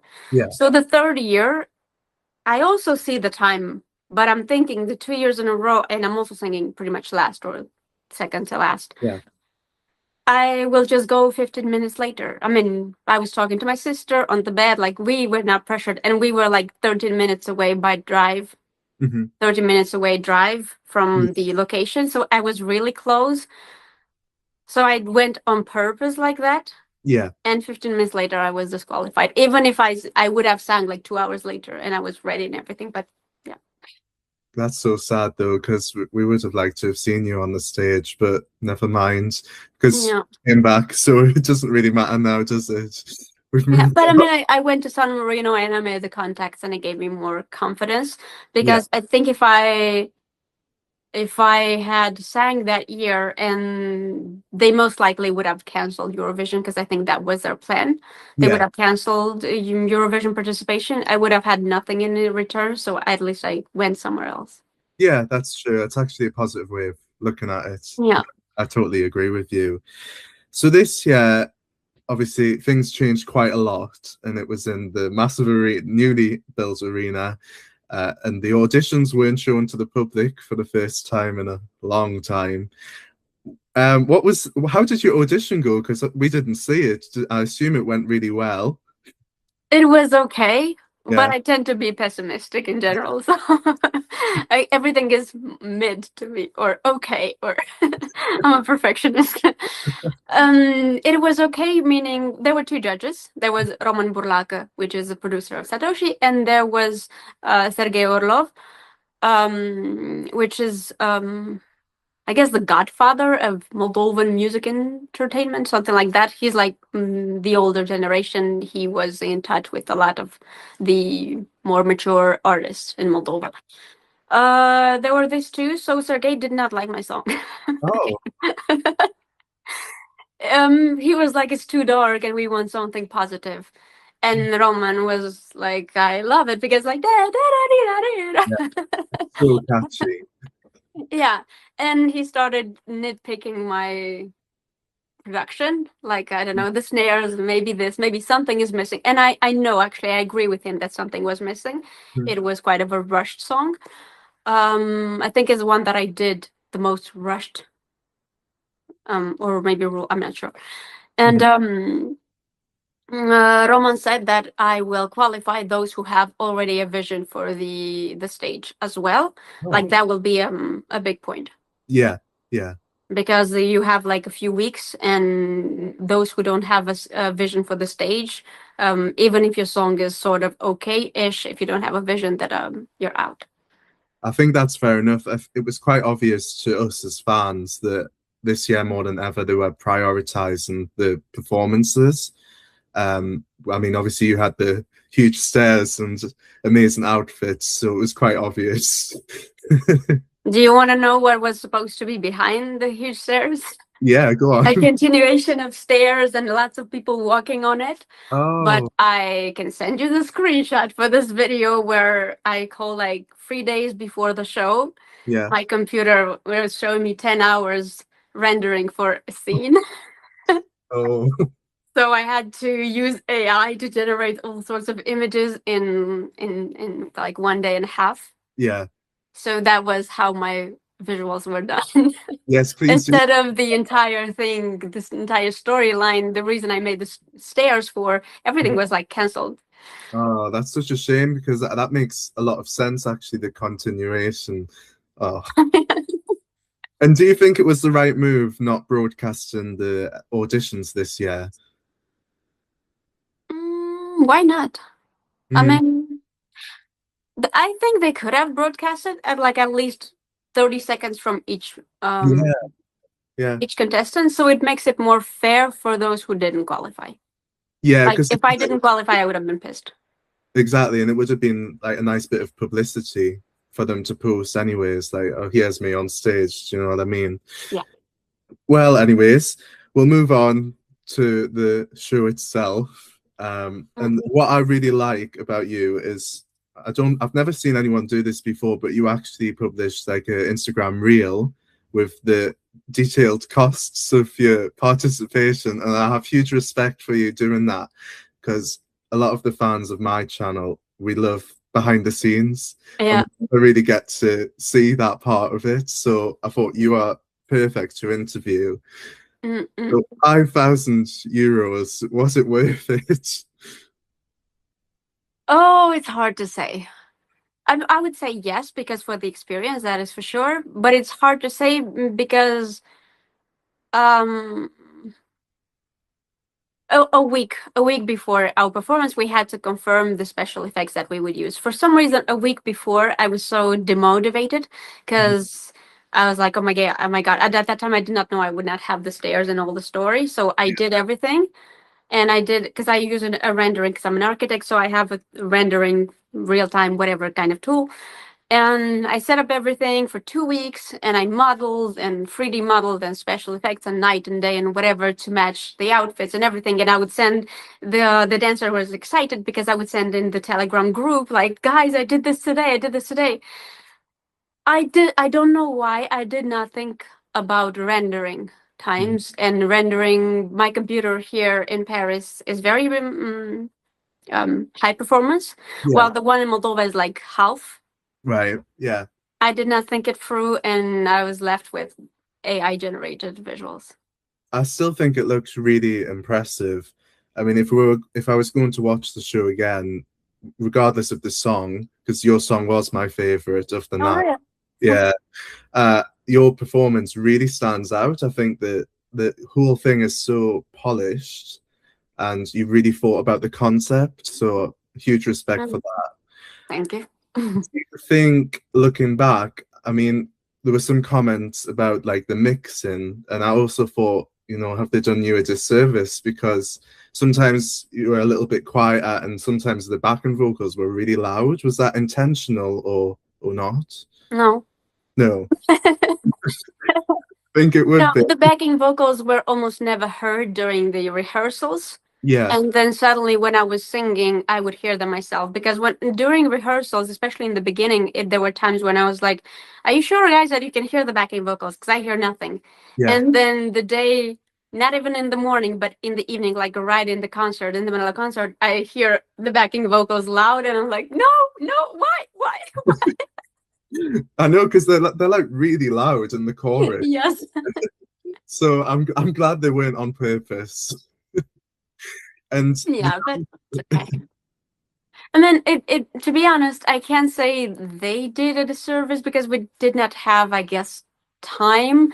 And in the arena, I think it was fine, sort of fine, because I had videos sent to me and I sounded okay, but the recorded version sounded meh. I know, because I was going to say, actually, I remember, I don't know if it was the day before, you must have done the dress rehearsal, and someone posted like videos of everyone's performance, and it didn't sound like that at all in the arena. Yeah. So it's a shame that happened, but I mean, it doesn't sound bad. It's just different. It does sound bad. Oh, right. Well, I mean, I love your song, and it was my favorite. Were you happy for Viva Moldova? Yes. But Satoshi knows it. He's dancing in the green room. Yeah. Yeah. I mean, Satoshi is. I think for somebody who doesn't live in Moldova, it's hard to understand the impact that he has, because we are not very very motivated as people to love ourselves, our culture. We're like, it's Moldovan. What do you want? Like, this was our approach for many, many years. And in the past few years, thanks to Satoshi, thanks to Roman, who organized like Born in Moldova, like they organized festivals like that, which was not the case before. We started to be more patriotic and be more proud of ourselves. And all of our culture till a few years ago was musical culture, was crying, oh my God, poor me, my life is bad. Yeah. But Satoshi, if you listen to the lyrics, I mean, his other songs, if you listen to the lyrics, it's always like, so what are you going to do? It's bad. So fuck it. So what? Blah, blah, blah. Go for it. So he's very motivational. And to be honest, I even told him, I think last year, that he was one of the reasons that not the reason, but one of the reasons that I went to music. I went to make music more seriously, because I was ashamed. I, like 4 years ago when I discovered him, I thought, okay, so you're telling me that there's this guy in a poor country with no means, I mean, no financial means, no connections, who worked hard for years to make it, and he's there on stage and does it. And me, who I was more privileged, meaning that I got to do my studies in Paris, not very privileged because I was broke as hell as well, and I drank water just to not remember that I'm hungry. That happened very often. But still, I was more privileged than him. I do my studies. I am an architect. I have my own code company now, so I'm now more privileged. Yeah. And I dare say that I can do music. Like, Yeah, you can. so Yeah. yeah, and I was like, I should be ashamed because this guy just goes for it. And so yeah, he motivated me a lot. Oh, well, that's nice. I suppose it's just a small inspiration to you. Yes. Really nice to hear, actually. Do you think it was the right decision for Moldova to withdraw? Oh, sorry, I thought Suzanne Satoshi, and I was like, yes. We went back a little bit in time, but do you think No. it was the right decision? No. No. This is something that I have, quote, trouble forgiving them for. Mm-hmm. Yeah. And I was not there, so it's okay. I think they would have withdrawn. Yeah. I think they would have withdrew no matter what, even if I was not disqualified. I don't think I would have changed it for them. But I feel less attacked because I was not there when they withdrew. Yeah. But at the same time, if you're saying for years and years that we're trying to encourage new artists to progress, and you're saying in front of a whole country that those artists are, quote, shitty, and we are ashamed with them, so we're not going to send anybody, I feel it's a little bit too much because there's so many countries who don't qualify and who send bad songs and barely any staging and so on. Yeah. Nobody gives a shit. Well, this year they didn't qualify. Okay, next year that artist had an opportunity and is done.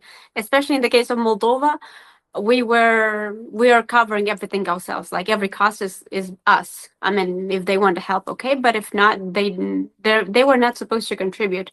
Mm-hmm. So I understand the withdrawal. I mean, I understand. I can forgive that if they say we're withdrawing because we don't pay 200K for somebody who doesn't have the experience. It's still harsh, but I get the approach at least. But in this case, you're not paying and you don't want to send somebody. I mean, yeah, I totally agree with you. It's hard for me to be neutral because I feel the same way as you. I thought it was actually really unfair on all the people that entered that year to do, and then to make statements like that. Yeah. It's not fair on the artists at all. Yeah. And I think Bacho would have won, and I think that song would have actually qualified, which is ironic, really. Maybe, yeah. And Bacho has stage experience and he can dance, and he would have had a team of dancers, and I don't know. Yeah, so I think you really missed out not joining that year, and a lot of people missed you because Moldova is quite a fan favorite country in Eurovision. And Natalia Barbu in 2024, I remember there was quite a scandal with the voting of the selection. Do you think that the selection has always been fair, or do you think there needs to be changes made to the voting system? 2 years ago, or 3, or whenever that 3 years ago, I definitely thought it was not fair.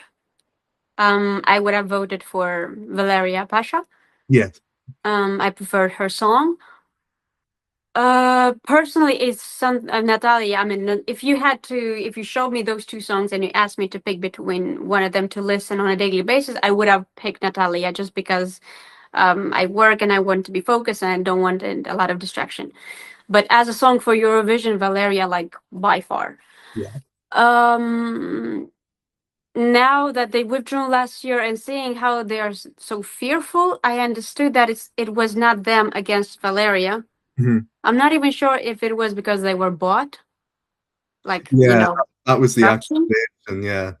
It might be, maybe they had that, I don't know. But it might be simply because Moldovans don't like to take risks. Yeah. Because they did not want to take the risk to send somebody last year that was there, quote, ready.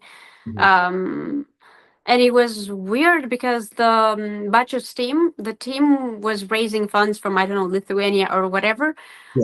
And one of the producers was already went to Eurovision, was like Fly Project or something like that. Somebody that already went to Eurovision.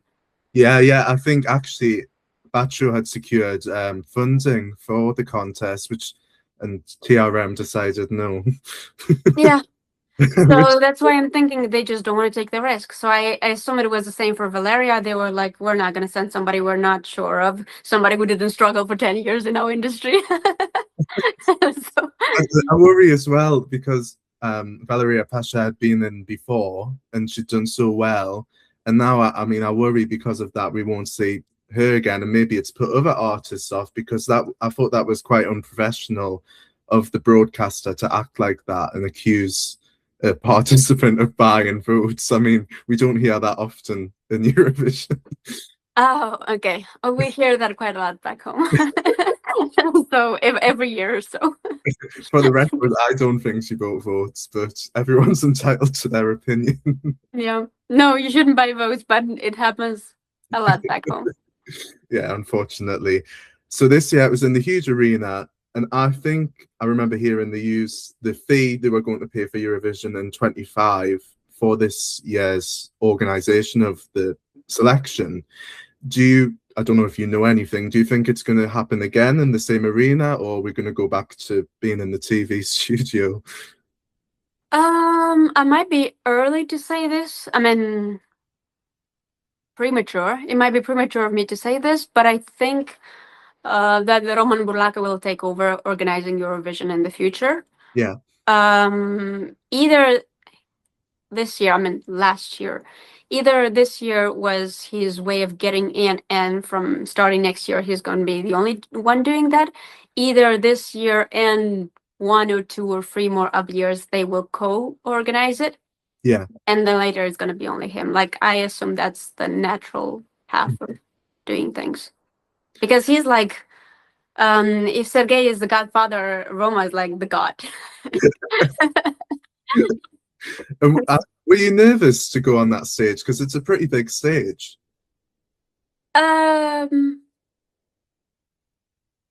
Yes, but not as much as I expected. Oh, that's nice to hear. I did not expect to step on my skirt. Yeah. Like, it was unexpected. And when I saw that, I thought, no fucking way. You gotta be kidding me. And then I started walking a little bit towards the front and then going back, and I could keep step on it. And I thought, now I'm not gonna start. So I just toned it down, and I thought, oh, okay, then maybe better for the song. Maybe I'll just focus on the vocals, but then I would do too much on the vocals because there were times where I simply did not control my voice. It was not just the mixing, though I do know for a fact that it was a lot, the mixings. Yeah. Bold. Yeah. But I like this about you. You're reflecting on the performance and you're just being honest. And sometimes people aren't honest with themselves, and that sets them up for failure. But you're just reflecting on it positively, which I really appreciate. Yeah. And I think that shows your growth as an artist as well. So it's great. I think that's due to Tenso, Katalin Demchuk, who is the producer, with Satoshi as well, and Roman Borlaka. Because I can do voices, I can do imitations of different singers, artists, whatever. So 3 years ago when we started working together, he would put some special effects on the voice and we would record directly with that. Yeah. And I would listen and I would see, oh, why does that sound weird? Why does that sound weird? Why does that doesn't sound right? And when he would remove the special effects, I would realize that it was my voice barely changing. When I talk to you like that, it was barely changing, but with the special effects, it was like 5, 6, 7 times more enhanced. So any lack of control was strong, which is why I assumed that I must have done something also bad during the lives, because at some point I lost control. I was like, instead of saying reasons, well, I'm exaggerating. Reasons, I was saying reasons. Yeah. You know? Yeah. So yeah. I don't know. And I mean, I don't want to go into the results too much because we're over it now. It's almost Eurovision anyways. Do you think you deserved a better place now? I mean, I mean, I'm a bit biased because you're my favorite song of the competition, but do you think you deserved a better placing? Yes. Yeah, I agree. I don't think I could have been top 5 just because how my voice sounded. To be honest, I expected like 9th place, 10th place. Yeah. That's what I expected. Yeah. I did not expect to be more because I know that I was not the best performance, but I also know that there's some people who know somebody who knows somebody. I'm not talking nepotism necessarily. It's I don't live in Moldova, so nobody knows me there. Yeah. Well, you had people who are vocal coaches or people who go to a vocal coach. Of course, if you're my vocal coach, you're gonna tell all of your students to vote for me, or you're gonna tell your friends and family. But I have almost no contact with Moldovans. Yeah. Back home, so I pretty much lost any vote. Like I couldn't have been voted. I did expect that I would be more voted because my sister is an influencer back home, but it's a food one, like food related. Yeah. So she had like, I don't know, hundreds of messages with screenshots of people who voted, and she has 200K subscribers. So Wow. it's not like it's 10K. So it's a lot of people. That's a lot, yeah. Wow. Yeah, and I kind of base myself on that, just the fact that when I had like 100 votes, and I thought, so there was that many screenshots, like more than 100, and then some people maybe who voted for me, and still I had none. Like it's a bit unusual, yeah. It doesn't really... I did not expect that, but I did not expect like 6th or 7th place. I did not expect it. But I mean, realistically, I'm just looking at the results here, and one point from the international jury, and nothing from the national or public, and I don't really think that's fair, realistically, in terms of the whole package. If we're looking at it from perspective, I don't really think that they're really evaluating everything fairly in some respects. Yeah, but the international judge did not hear the song before, and when you see somebody a little bit stressed out on stage, it sends you bad vibes, bad energy, and my song takes quite some time to get to the chorus, to the catchy part. So it's like 1 minute of preparation, so they get bored during that 1 minute. This is something that if I would have had the time, the energy, the means to revamp it, I would have changed. And Tenso knows it because there was one night at 9 p.m. I got to his studio. I was like, do something with this first part. I can't stand it.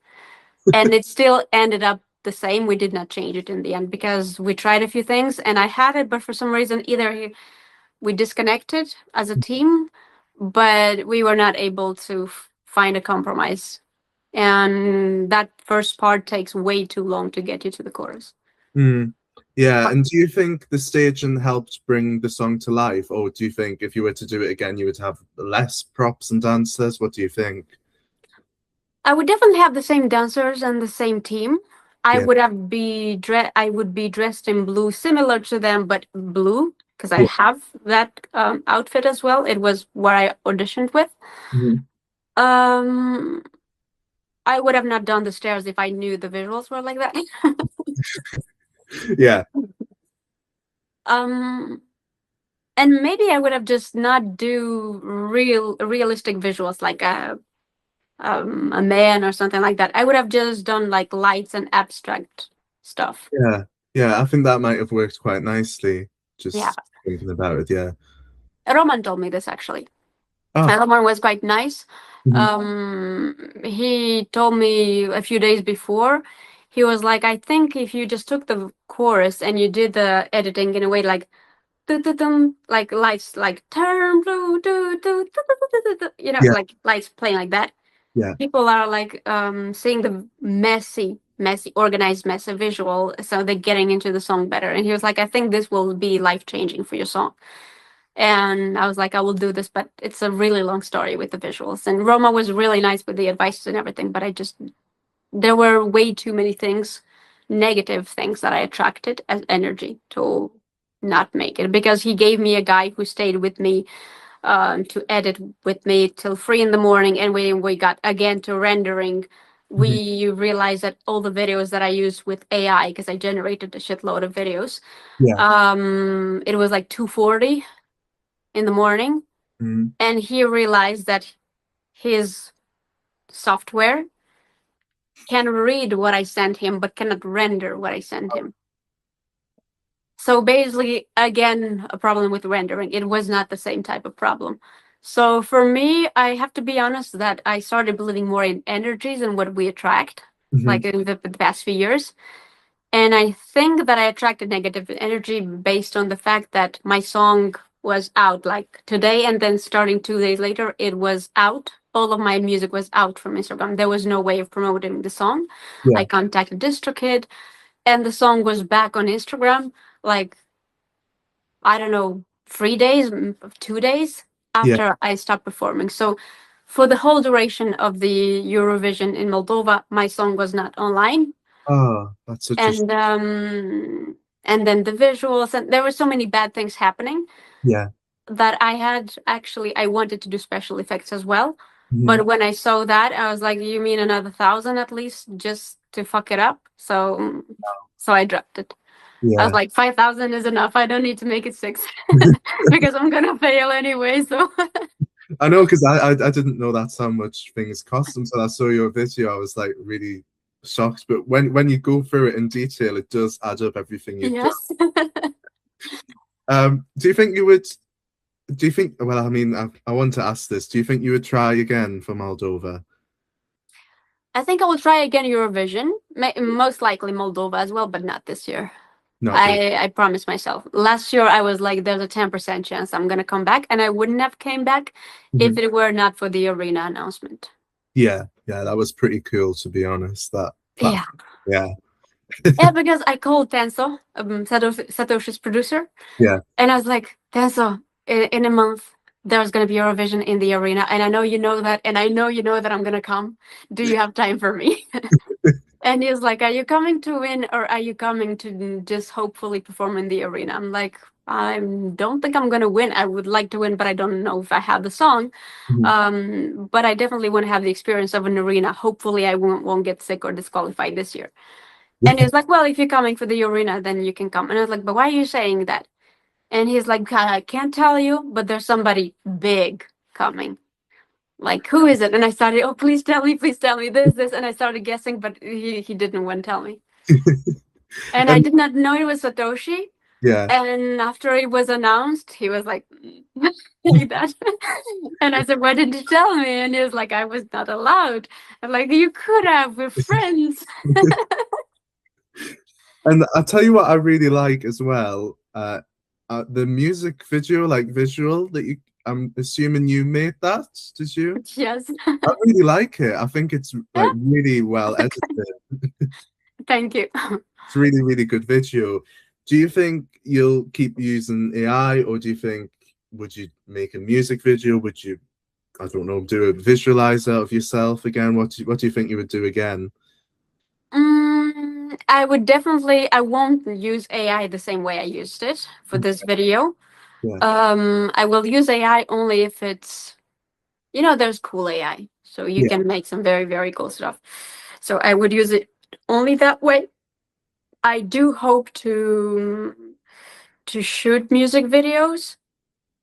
I don't know if I have the means.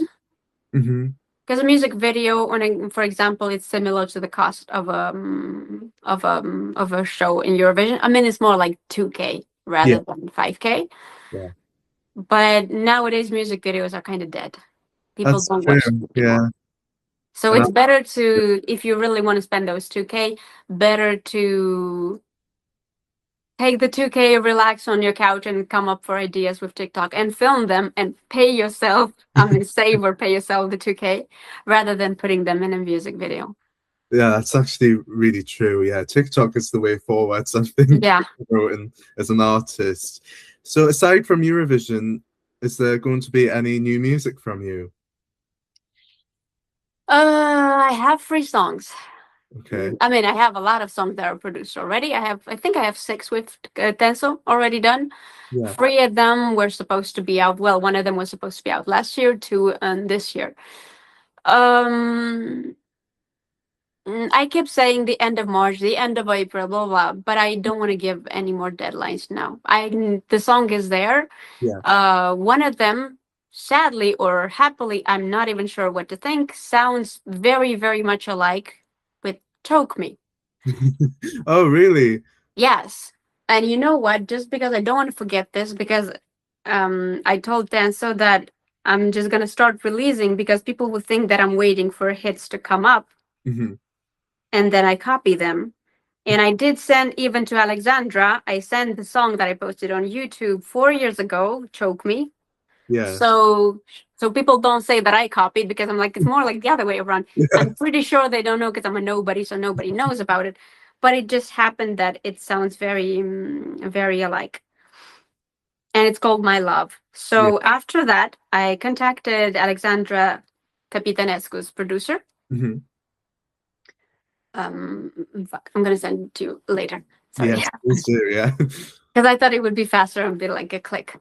I contacted Alexandra's producer and I asked who wrote the chorus, because it's the chorus that sounds alike. Yeah. And he said, I did.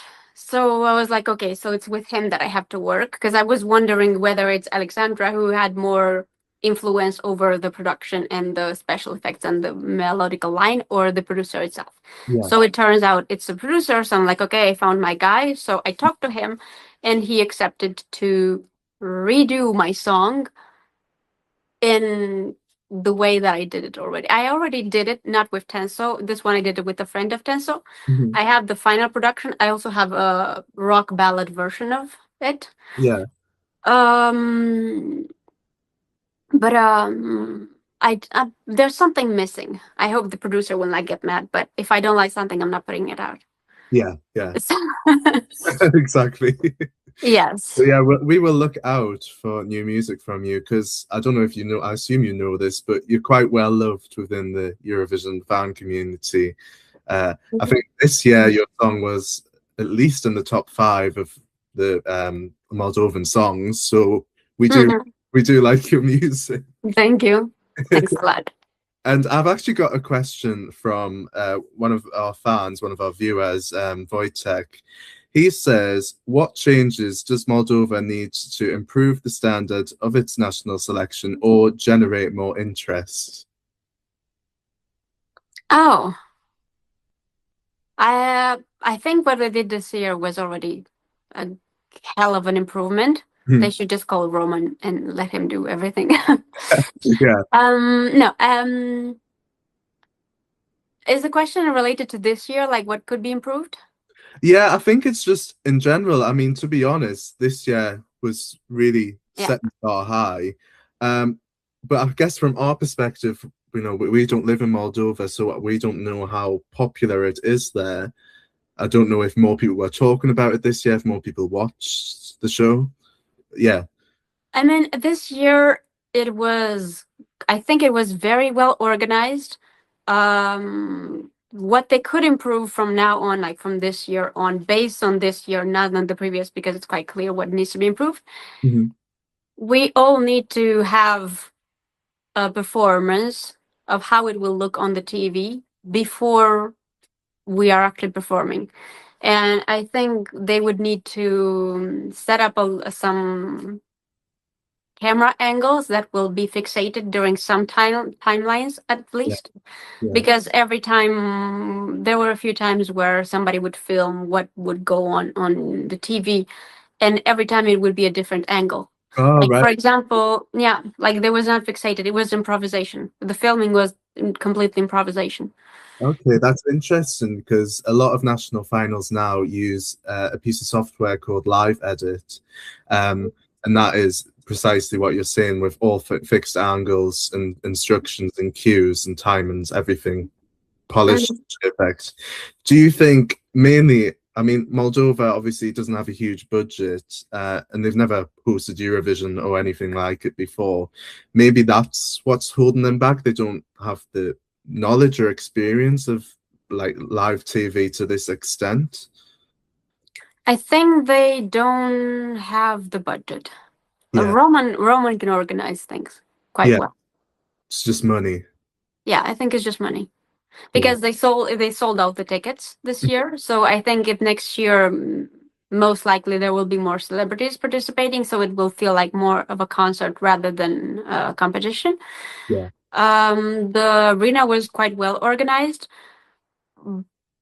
It's just he knows what he's doing, but he needs more control, because this year the behind the scenes, it was actually quite devised. Like there was Teleradio Moldova, then there was Roman, which was only one person from his team. There were more, but they were not officially there. They were just helping him.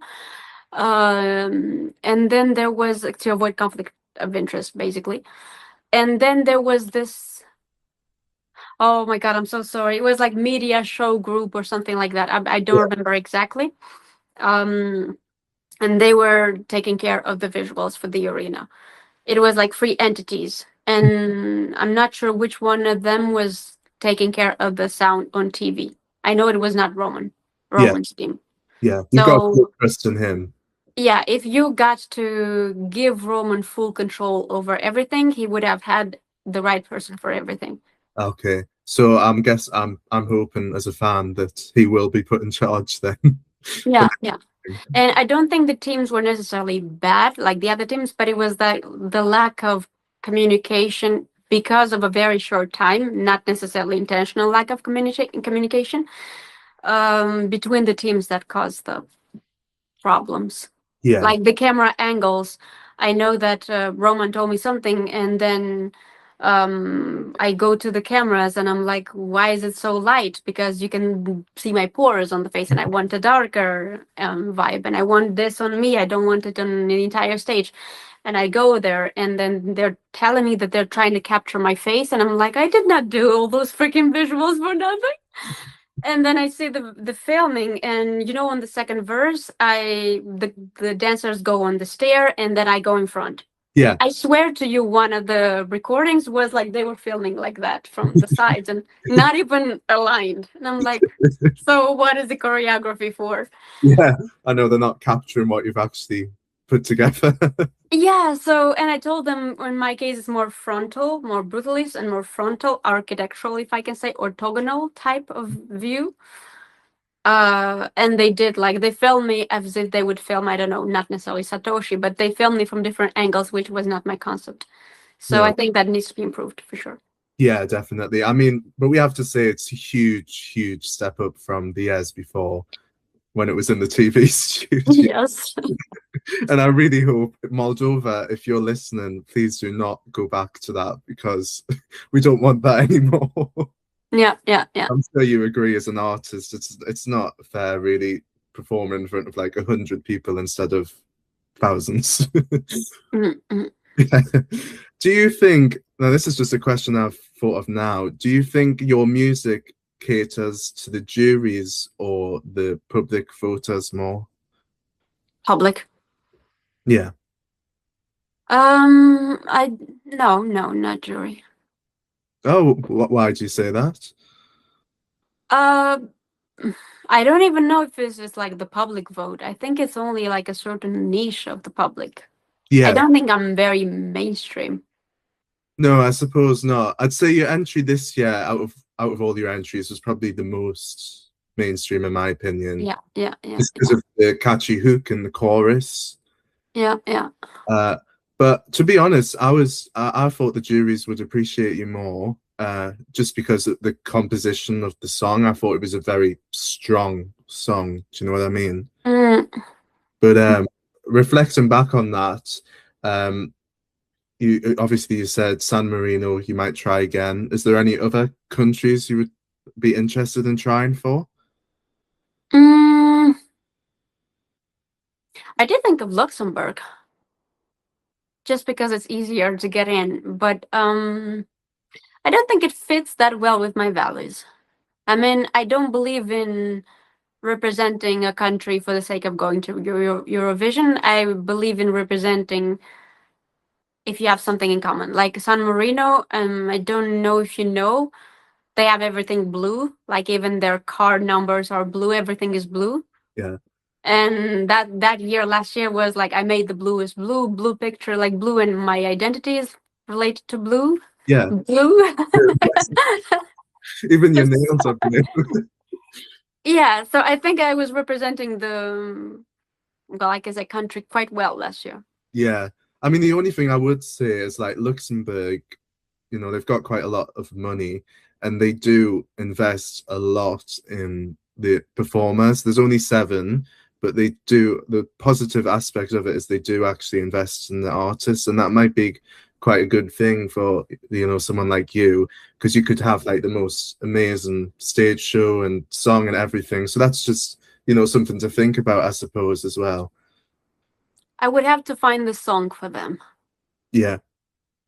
But I mean, because you have to also speak French, I could, and that's why I saw the connection before, because I was like, I would go to a country, whether I speak French, whether I speak Romanian, Yeah. whether it's blue, whether like there has to be something that I, even on paper, that I relate with. Even if it doesn't make sense for everybody, it has to make sense for me. I don't want to go, like, I would not try to represent UK, for example. I mean, I have no chance, but I would not audition for UK.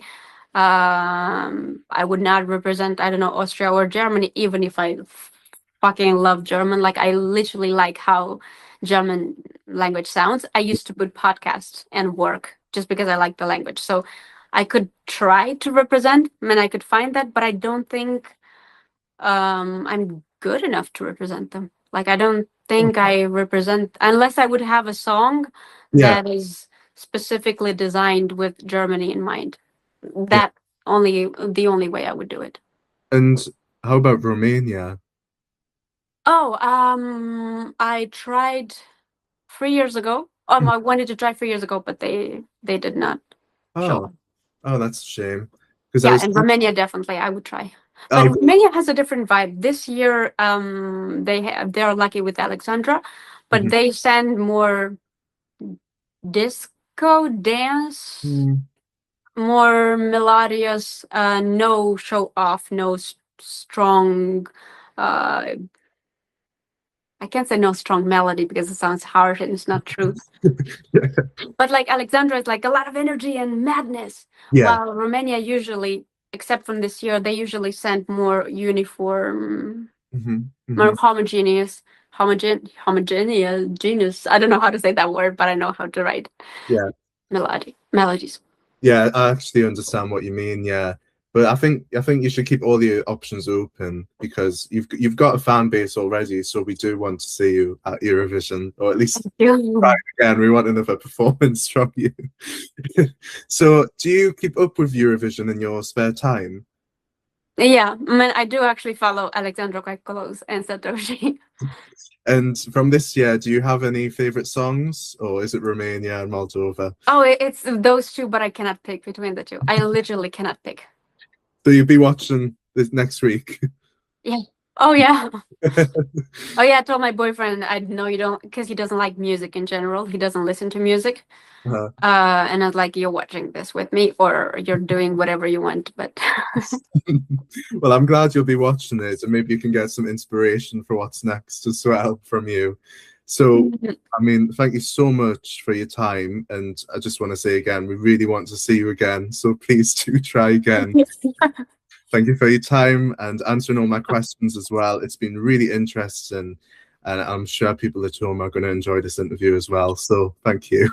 Thank you so much. Thank you. Bye. Thank you. Bye. So hello everyone and welcome back to the Eurovision HQ Plus podcast. We're on episode 4 and today we are here with Elysa from Estonia. Hello, nice to meet you. Hello everybody, I'm very happy to be here and talk to you. And I have to say you're a bit of a legend within the Eurovision fan community. Yes, you are. I mean, you've been in the national finals 5 times now. 4 in Esteghlal and 1 in San Marino. So you are a bit of a legend, I've got to say. I think it's like, you know, never give up, right? Exactly. And we love all of your attempts as well. Every time you've been in, every song is perfect. So. Oh, thank you so much. It really means a lot to me because every song that I've done has had a really personal connection to myself, and I'm really, really happy every time I hear when people enjoy my music. Yeah, that makes me happy as well. I like to hear that every song's personal to you. It's not just, you know, like written in a songwriting camp. It actually means something to you. Yeah. Yes, I am truly very connected to my songs, and actually everything, the writing, sitting in a studio, it's just from beginning to the end, I'm always very, very involved. Yeah. And I think I would like to start going back in time. And normally how I do this is I start right from the beginning. Sure, do that. Up to 2026. So my first question for you is, how did you get into music? Because I was reading you were trained in classical singing. So I wondered if you could tell me more about that. Yes, absolutely. Well, becoming a singer was always my dream, honestly, since I was born. It sounds so cheesy, this story, but that's how it was. My parents really supported me, and it was my biggest dream. I had nothing else I wanted to do besides singing and being an artist. And when I was like around, I think 9 years old, my parents put me to music school. Yeah. Together with the regular school, so I had two schools at the same time. It was really hard at times doing it all together at the same time, and the days were long. But I did it, and yeah, you're right. I studied classical singing. It's Yeah. more like, yeah, like musicals and classical for theater, which I think gave me a really good base, very good training, breathing, and the tone. So that's where it started. Yeah. And in your childhood, had you watched Eurovision, or is it a thing you recently have come across? I've always watched Eurovision with my family. It's It's always also one. Sorry. You think it was always a dream to get over to Eurovision? Yeah, I think so. When I think back to like, I think it was 2008, 2009. No, even before 2005. I remember the acts very well. And I think that was the time frame where like the first seed came into my soul. And I was like, yeah, that's it. That's where I want to go. That's what I want to do. And I was very little. But I Yeah. grew up with Eurovision, and that was definitely something I always dreamed about being part of. Yeah. And I guess I've always said, like, when you have a dream, it's there for a reason. So otherwise you wouldn't have that dream. So people always go for your dreams. Exactly. And it's always been inside you, this desire to go to Eurovision, and that's what I love. So we move on to 2015, and that was the first time you tried for Eurovision, and you entered Estilor with Super Love. So would you say that do you remember that experience well, or is it something you think, oh, I was so young then, you know what I mean? I do remember it, yeah, quite well. It was the first time I did something really big. No one knew me in Estonia at that time. I turned just 17 years old. Yeah. I was still a baby. So I was going to schools and living my school life, and just suddenly overnight, everything changed, to be honest. I got chosen to Estilor, which is Estonian pre-selection for Eurovision. And I sent the song. We made the song. I was so happy about that song, that amazing producer. Just first time I did something very professional. Yeah. It made me really, really happy. And I remember we were sitting in a living room with my brother. My parents were not home. And we were watching what's it called? Like a news, where they announce the participants. Yeah. So this is always very exciting that day. And I remember we were sitting there, and then boom, I saw my face. I saw my picture in Super and I screamed. I melted to the ground, and I screamed, and like then I started crying, called my parents. So I remember that very well. it was a very warm moment where everything started, you know. Yeah. And would you say that you had, like, did you have any expectations going into SDLOL, or were you just there for the experience? You mean the first time? Yeah. Zero expectations, honestly. I knew the contest from before, and I knew this was the journey to go to Eurovision.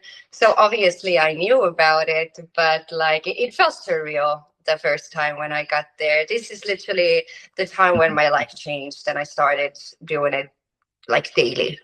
Yeah. Yeah. And obviously in the end you finished in 3rd place, which is a pretty good achievement because that means you entered the super final, as they call it. Yes, I forgot about that actually.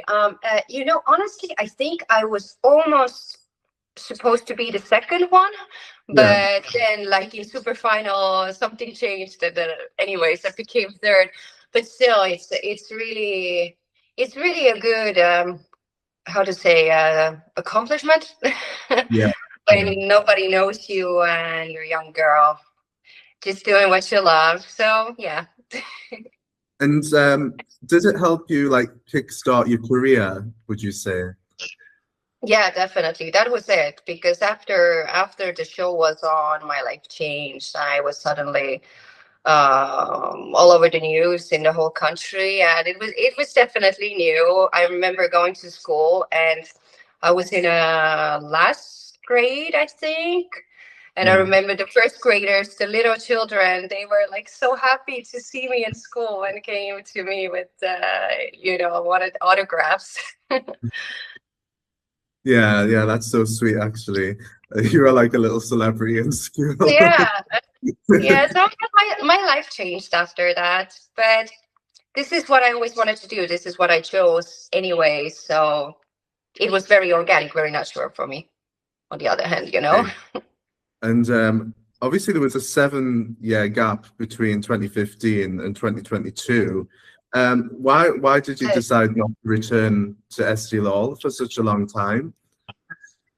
You know, I think I actually sent songs, but I didn't get chosen. But not every year, but like maybe 2 more times I sent. I don't remember exactly right now.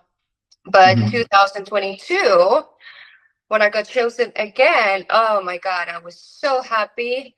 It was like fresh air. Honestly, after so long time, I had become a woman.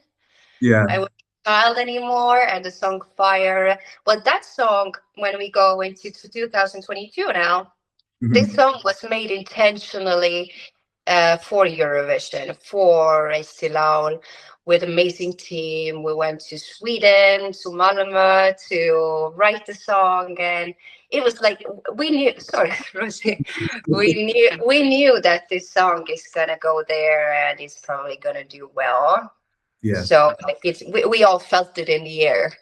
Yeah, I totally get that because looking back, I mean, I've been a Eurovision fan for many years, but I remember in 2022, like being on Twitter and Instagram, and everyone was talking about your song. It was like the thing to talk about. Yes. Oh my God! Like I have no idea about you guys. Like I hear a little bit sometimes. I hear about you, and I love when people love my music. But like all the things you say, I'm like, wow, really? Like me? I know, and it was the clip of your music video, and people were just resharing it all the time and saying how iconic it was and everything. So I look back at that time with good memories. You know, I feel a little bit like sad and like guilty because I really wanted to make a good performance and I wanted to give like 100% of me, which I did in the end. But I don't know if you know, at that time I had COVID. Yes. But it was the worst COVID ever. It was like the worst wave that took me down for like for a month.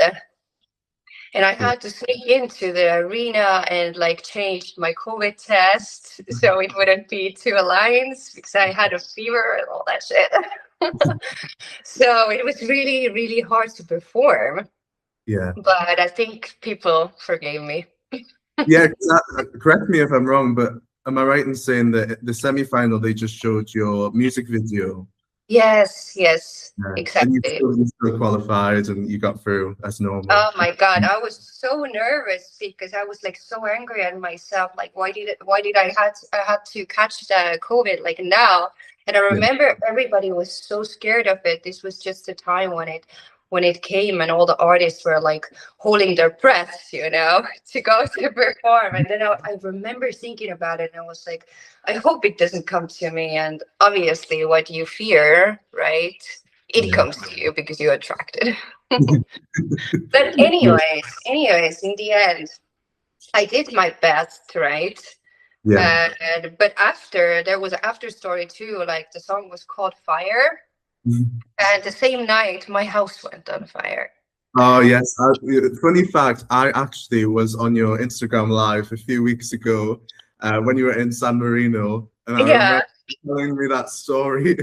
Oh my God, yeah. It's horrible. Like, I never forget that. I don't know. I personally think everything happens for a reason, and that experience changed me for the better, I think. And I started taking care of myself more. And I don't know, it was just like, I felt it was more to that, why it happened. And I really, like, I was unconscious for like 6 hours. And we all went to the ER from the building. So it was a lot. And after that, I obviously thought like more about what I'm singing, because I literally said, "You will meet with fire," and it happened the same night. Yeah, that is a bit of a weird coincidence, I've got to say. Right? So I'm gonna be careful with fire in the future. Yeah, and I want to just go back to the final of SDLR 22. Stage for me is one of the best national final stages ever. With so much fire, you brought so much fire to the stage, and I just wanted to ask, like, was it your concept or did someone else direct the performance? It was my concept, yes. You know, I've always been like, I'm a very creative person, and sometimes like I hear people just like talking about like, oh, she doesn't like write her own song, she just like hires people, and you know, everybody like does everything for her. But it's actually the opposite. I'm very, as I said, I'm very involved in my creative process. I channel a lot, like a lot of information comes through me, and I don't have to look for it. It's just like information is everywhere. So especially when I've done Eurovision pre-selections, this is the times where I get very creative. And it just comes to me every time, even when I stress, I'm like, I don't know what to do. Then I just take a breath and it will come to me. And yeah, all that concept was my concept, and we made it work. And it was actually how I imagined. The only thing was that I was really sick. Yeah, I have to say though, it was like to me, it was a perfect performance. Aside from the stage and like, bless you. Everything was so good. Oh, yeah. Well, bless you. Yeah, I have to say, I love what I was watching your performance again on the plane the other week. Oh, it's amazing. Oh, I'm so happy. I love this song. Yeah, it's amazing. But you've got many other amazing entries, which we will go on to. So again, you finished third in 2022. How did you feel about that? Because, you know, the fans and everyone really tipped your song to you know, win. Were you disappointed, or you had just accepted it as how it was? I wasn't disappointed on the outcome, but maybe I was more disappointed in myself, and I was very hard with myself because I didn't want to let people down and let myself down. And it was I think 2022 was the entry when I prepared the most for it. Like, I put all my energy, and the energy was so insane. It was crazy. It was big. It was very like caring. So I put a lot of effort to that, and just like getting the COVID like a week before, a few days before, it just sucked. Yeah, I can imagine. Yeah. You know what to do, that's life, right? In the end, I did my best. But this year was definitely very memorable. Yeah, yeah. And I was going to say, actually, I think that year of SLL was one of the strongest we've ever had as well. Just looking back with So, Stefan and Anna Saline as well. It's very yeah, yeah, it was a very strong competition. Like, I have to think back. I've done it like so many times. I mean, it's often the same people again and again, to be fair. It is, right? Right? Yeah. I think like now I've been to pre-selections 5 times, Yeah. but I think there's more people who have been like way more than me, Yes. like 10 times, 15 times. Yeah. So we'll move on to the next year, Bad Philosophy. I also love this song. And I wanted to ask about working with Stig Rosta. What was that like? Because I've seen did he co-write the song? Yes, this one was written by Stig, and there was a Norwegian team. Yeah. So it was quite international. Mhm. Have to think. I remember I heard that demo and I really loved the vibe of it, the sound, a little bit like 80s vibe. Yeah. Something that reminded you the past. I don't Mhm. know. It's just like I was very drawn to it, to the sound of that track.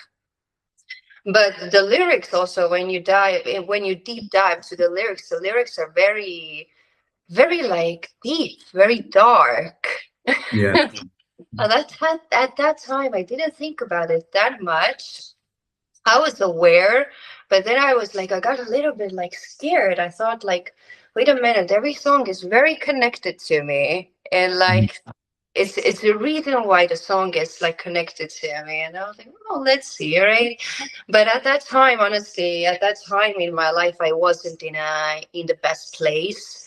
I was in a quite dark place, so it kind of makes sense in the end when I think back to it, that song spoke to me, and I related to that, and to that little melancholic, sad vibe.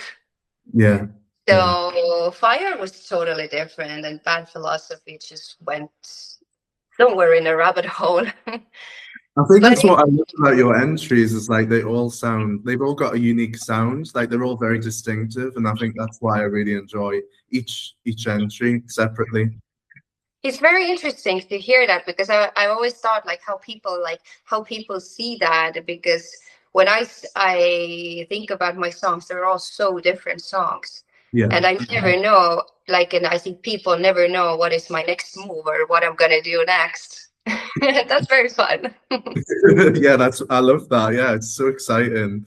So obviously you were part of the song's creative process, and then you entered it into SDLOL. And I wanted to ask you, actually, in the original Heat, you had like a completely different staging concept to the final. I remember you had like the guitarists and the lifts in the air and everything. So I wanted to ask, like, what was the reason for changing it so much to the final?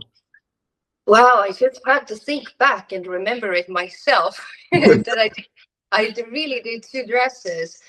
Honestly, I don't know. I must have felt like this at that time then, that I wanted to uplift or change something. I remember creating the red dress.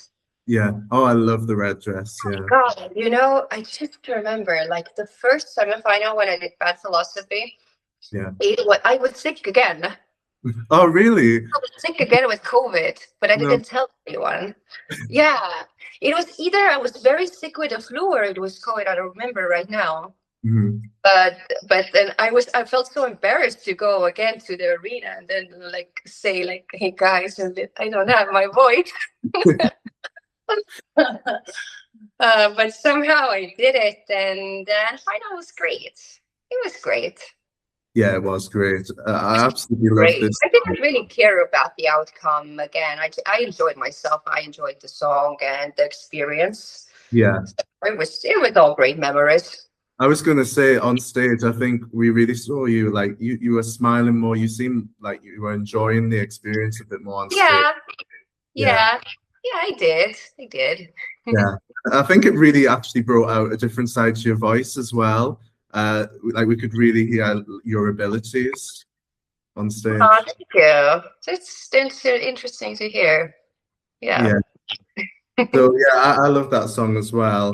And then between 23 and 25, I know you released some more music. Could you tell me what is your favorite entry you've ever entered into Eurovision?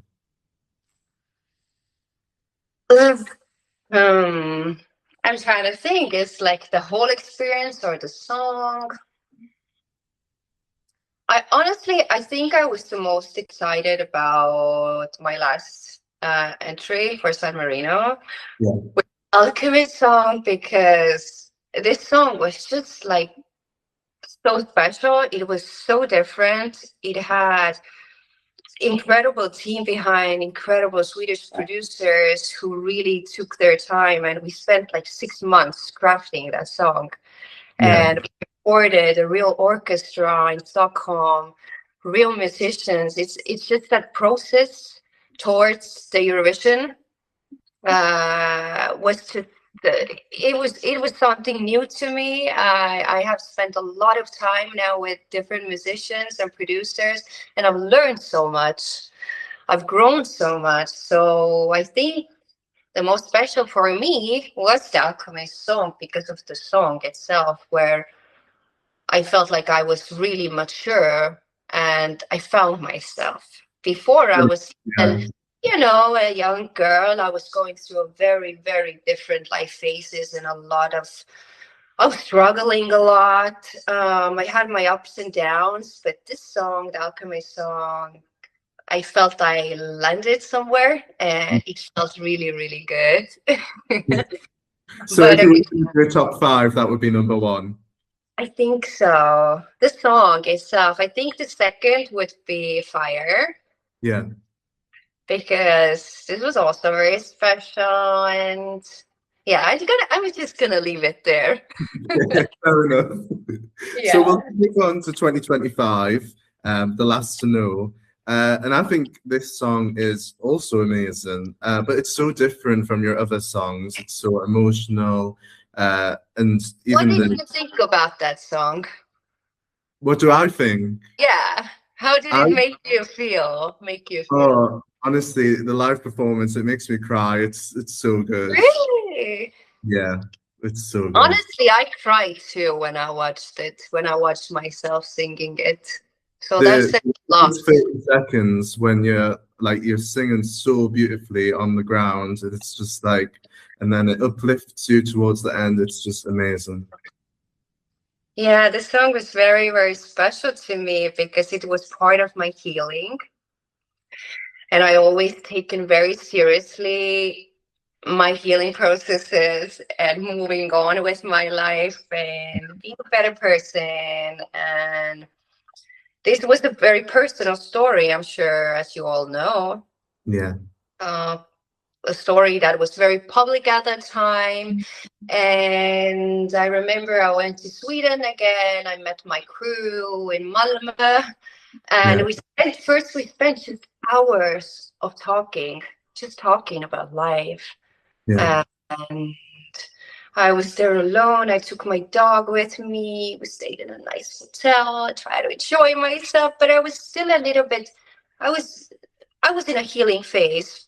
Yeah. So I thought, like, why not, I'm an artist. I should take all that I'm feeling inside and just put it out there. Yeah. And that just made so much sense. And then I trusted the songwriters and producers around me, and the story started to form somehow. And I really, really went in with trust and no fear. Yeah. And I remember the songwriters asking me, like, the girl was sitting in a room, and then she ran to me and like, Elysa, I think I got it. And she was singing the chorus to me. And my dead cigarettes hold her head in her bed. And then she was like, she looked at me, she was singing, she looked at me, is it like too crazy? Is it too much? Like, are you okay to do it? And I was like, yeah, girl, no, let's do it. It's fine. So I felt good about it. And it was totally out of my comfort zone, like exposing myself to the people. But on the other hand, I still, something inside me told me like, no, girl, it's okay. Just, it's your healing. It's like, it's actually, it's not relevant even, like, it's inside me. It's my world. So I'm just going to do what I do. And if I get selected, chosen to the contest, it's fine. If I don't, that's fine too. The single is amazing. And I did it for me in the end. Exactly. That's the most important part, doing it for yourself rather than for the points and for the views and the stream. Yeah. But I have to say, I don't know if anyone has ever said this to you before, but I feel like out of all your songs, that is the one that sounds like a Eurovision winner to me. Oh, wow. Oh, thank you. You're so cute. I don't know if you agree with me, though. No, this one, I get it. This one is written again from a place that we thought about Eurovision, obviously. We thought about Eurovision ballads, and you know, Swedes are really good in creating that kind of vibe and the chords and the melodies. I wanted something simple. Yeah, like the simple formula, sad, melancholic, and just very, like, it hits you, you feel it, because I felt it. And I felt it as well, yeah. That's so great. And on stage, I wanted you to talk me through the concept for your staging, because obviously we had the beautiful blue dress, the pyrotechnics, and then the butterflies. I know you had like butterfly earrings and then the butterfly flying around. What's the story of the butterfly? Well, where to start? The blue dress was definitely a very special dress. I had a vision for a long time that I wanted turquoise blue. Yeah, it's one of my favorite colors, and I had this dream for years to perform with a turquoise color dress. So it came to mind, okay, that's it. And then the butterfly is a butterfly. That's what the dress literally symbolized, the butterfly. And I had just I broke up like 6 months before that performance, or no more, don't remember anymore. But the butterfly represented myself, how I saw myself. I broke free. I was free. I was a caterpillar before, and then I turned into a butterfly. And it was time for me. It was time for me to find myself, to just find my way back to me. And I felt it happening, and I felt great. I started to slowly, day by day, I started to blossom. And I think the energy, people felt it. Yeah, I was in a different place, and I was very, very vulnerable. It was just beautiful. It was beautiful energy.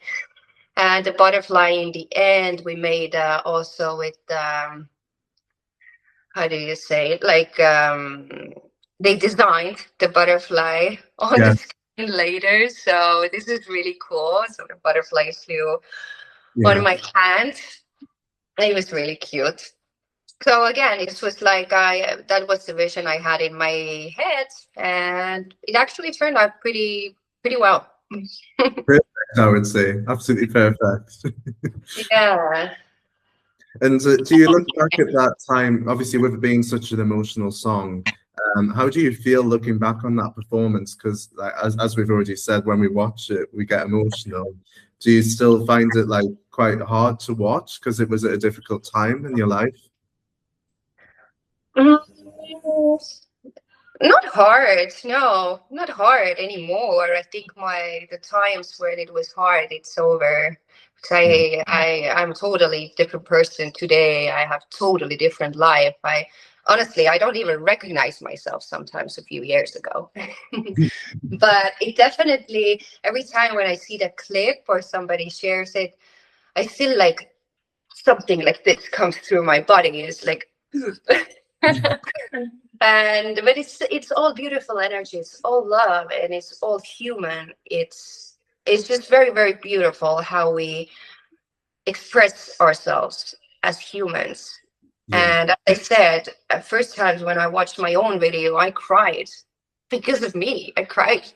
Like, I watched myself and I was like, holy shit, like I've gone through so much, and I was actually very proud of myself. And it's just like somehow it was all combined there, all the things. And I'm just like, when I look back to it, I'm just very, very proud. Oh, I'm glad it's not an emotional thing. The woman I have become today, and I'm turning 29 next month. Yeah, I feel amazing. I have a new single coming out in July, in a few weeks. Yeah, I want to spill a little tea about it because it's a very special song. It's called Karma is a Bitch. okay. So I feel it's like totally different. This one is gonna be a shocker. I know already people are not expecting that. So I'm so excited what you guys all gonna like think about it. And please let me know in the comments and everywhere, because this one is a shocker. It has like EDM flavor. It's dance song. It's gonna play in clubs, definitely. Yeah. So yeah, very excited about that one. I'm so excited now. I'm glad you've told me that. Something to look forward to. And this one has amazing team behind, amazing producers, amazing writers, people that I looked up to that are my mentors today. So yeah, very, very excited. And just going back to the last to know, did you feel any pressure going on stage? Because as you've said, everything was, in the news and the tabloids about you. Like, it was quite well documented in the press. Did you feel any pressure stepping on stage, knowing that most people knew what you were singing about anyways? It's a really good question. I think I felt relieved because it was time for me to share my story, and finally to admit it to myself and to the outer world that yes, like shit happens, but you move on. Like, we all go through different things. We all, like, bad things happen to all of us, like all the time. But I think what makes good people, like, bad things happen to everybody, but what makes good people is how you handle those things and how you come out of that and still have the kindness in you and ability to love and move on. And that's what I've always had. So when I went on that stage, I was very, very excited because I felt, now this is my narrative. This is my story, and the media, whatever they say there, it's just my story, and this is my time. So my time to speak. And I felt really good after that. And my voice was amazing. It was. First time, like, I remember before, in my previous years, I was always like a little bit, I used to get sick before the big performances because probably my nervous system, it was so big, it was so overwhelming, and it was my dream. So my body kind of gave up on me. Yeah. But this, so 2025, I was in a very different place. I was already healing a lot, and it was so beautiful. Yeah. So I really enjoyed it. That was certain. Yeah. And obviously, results don't matter, but all I'm going to say is that I think the jury's really underrated you, in my opinion. I think that was the best vocal performance of the night. Oh. So I still feel a bit sad. I know results don't matter, but you really deserved top 3 at least. Oh, thank you so much. It really means a lot to me. I don't know. I became like 8th. Yeah. Or, 8. Okay. Yeah. Honestly, I myself, I didn't care at all. I remember 2025 was for me like I didn't care at all. Like what place I'm gonna end up having, or like if I'm gonna win or not. I didn't care at all. My mission was to do that song. Well, that's all that matters. Yeah, let's not even talk about the results because they don't matter. All that matters is you told a story, and we got to hear your beautiful voice. That's all that matters. Yeah. And I'd love to move on to your most recent attempt in San Marino, which I would say is the most exciting one to talk about because it's like a whole new chapter moving on to a different country. How did it start? How did the song come about? Who were you working with, and why San Marino? Okay. It was my management who decided to send the song there. I wasn't myself. I wasn't even that aware of that contest or how it works, or like I didn't ever think there. But yeah, we had this song. The Alchemist song was forming. We wanted to send it to Eurovision, but I remember I was very open to different countries to just try to get the experience, to challenge myself. And we talked about this, and the next thing is they sent it to San Marino, and then we got the news that we were chosen. It was a lot of different phases. Yeah. It was a very different and interesting process. There were things I liked, and there were a lot of things that I didn't like. Yeah. But behind the song, again, amazing team. As I said, the Swedes producers who worked with Lady Gaga, Jennifer Lopez. Like this is huge, very huge. So it was my first song that was a little bit, how to say, like bigger. Like more people involved, more professionals, and creatively it was for me, I grew so much through that process, and as I said, I felt like I finally landed somewhere with my heart and with my whole being. It was just like I was ready for my new chapter, for my new life, and that song was given it a lot. It's a very empowering, very powerful, confident song from a very healthy, mature perspective. Yeah. And going back to San Marino, I started going through all the phases. I had to travel all the time to Italy, and getting to San Marino is not easy. No. It's very difficult. Like wherever you're traveling from, like getting to San Marino is not easy. So this was a little bit of a headache at times. Also, what I start with the positive things was that it was amazing experience to experience something else, something new, and see other country, other artists. I formed a lot of cool connections. But on the other hand, I entered the contest with a mindset like hoping that it is fair. Yeah. It's not like corrupted and shady, but it was disappointing in the end because I don't want to say like 100%, right, but like I'm talking about my own experience and about other singers' experience that we had in this competition, because I wasn't the only one. Everybody were on the same page. So I would highly question the transparency of that contest, of that country, and the ways how they work there. But I mean, everybody has their own ways, so it's their country. Can't really, say anything, but there are signs. There are signs.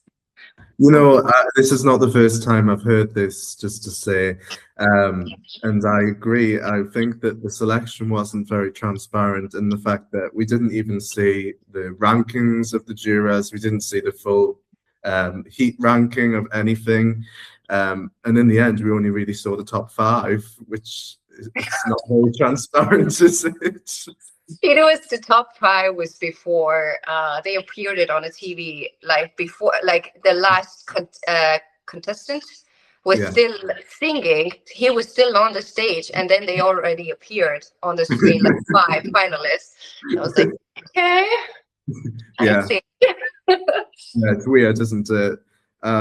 But yeah, I mean, at least you got to try a different country, and I hope it doesn't discourage you from trying another country. Maybe not San Marino, but a different one. Oh no, no San Marino, thank you. No. And did you? But Estonia is my home country. I love Estonia. I've been away from my country for so long, so I'm gonna say hi to all my Estonians who are gonna watch that interview. I love you guys. You know, never say never. I think the time might be close. Yeah. I think I'm gonna go again. I think probably. I don't know. I have a lot going on right now, and the future looks bright. Yeah. Fingers crossed we see you again. So San Marino, your performance was amazing. The song was amazing. And am I right in saying you worked or collaborated with another artist in the selection as well? Yes. They had All We Need Is Love. We Need Is Love. Andreas Habibi and Aura. Yeah, it was all very fun because we were all like one big family. And in the beginning, they were supposed to go to Greece because they're Greek. Yeah. So, and then things changed, and then suddenly they were chosen to top 10 in the final. So before I even had a chance to go to final, their song was already in the final. So that made me really happy because it was my song. Yeah. A song that I wrote. So for me, that experience was again a little different because I was in a contest with 2 songs and as a songwriter, and that was very, very fun. Yeah, and it's a great song as well. It's a really catchy song. Do you think... like it? Oh yeah, I love it. I just couldn't remember the name of it. I'm sorry. It's not like my genre that much, but I enjoy writing for others. I really do, because when you write for others, it takes so much pressure away from you. Like as an artist, a singer, you have to think about everything. But when you write for others, I feel like I can feel like a child and just experiment and just have fun. And I think in that song, you hear that fun. You feel fun. Yeah. It's just the ease. It's very light. Yeah, it's amazing. I mean, all your songs are amazing. Do you think that you would write more songs for Eurovision for other artists in the future? Absolutely. Yeah. I see myself more and more as a songwriter for others, and that's what I'm doing daily. People really don't know about it, but here I can talk about it. It's like I'm not doing only my own projects. I'm doing a lot of other people, helping other people out, having sessions, traveling, going to different countries, meeting different people. So I think I have evolved to that, and I really love it. This is something that really makes you grow very fast. It's like sped up. The growth is sped up. So I really enjoy doing it. You will definitely hear more from me. Great. I can't wait. So I wanted to ask you another interesting question, which is, let's say we have someone that's never heard any of your songs before, which I highly doubt. But if you were going to a new person and say, listen to 3 of my songs, what would the 3 songs you would choose be?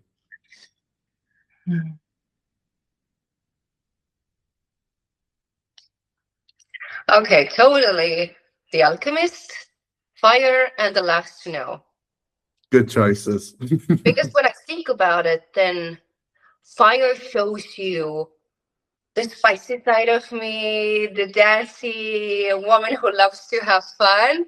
Very spicy, sexy. I love all that. I'm a Cancer, so I'm everywhere. Then The Last to Know shows the story of my life, my vulnerability, my sadness, something we all go through, the heartbreak, something that everyone can relate to.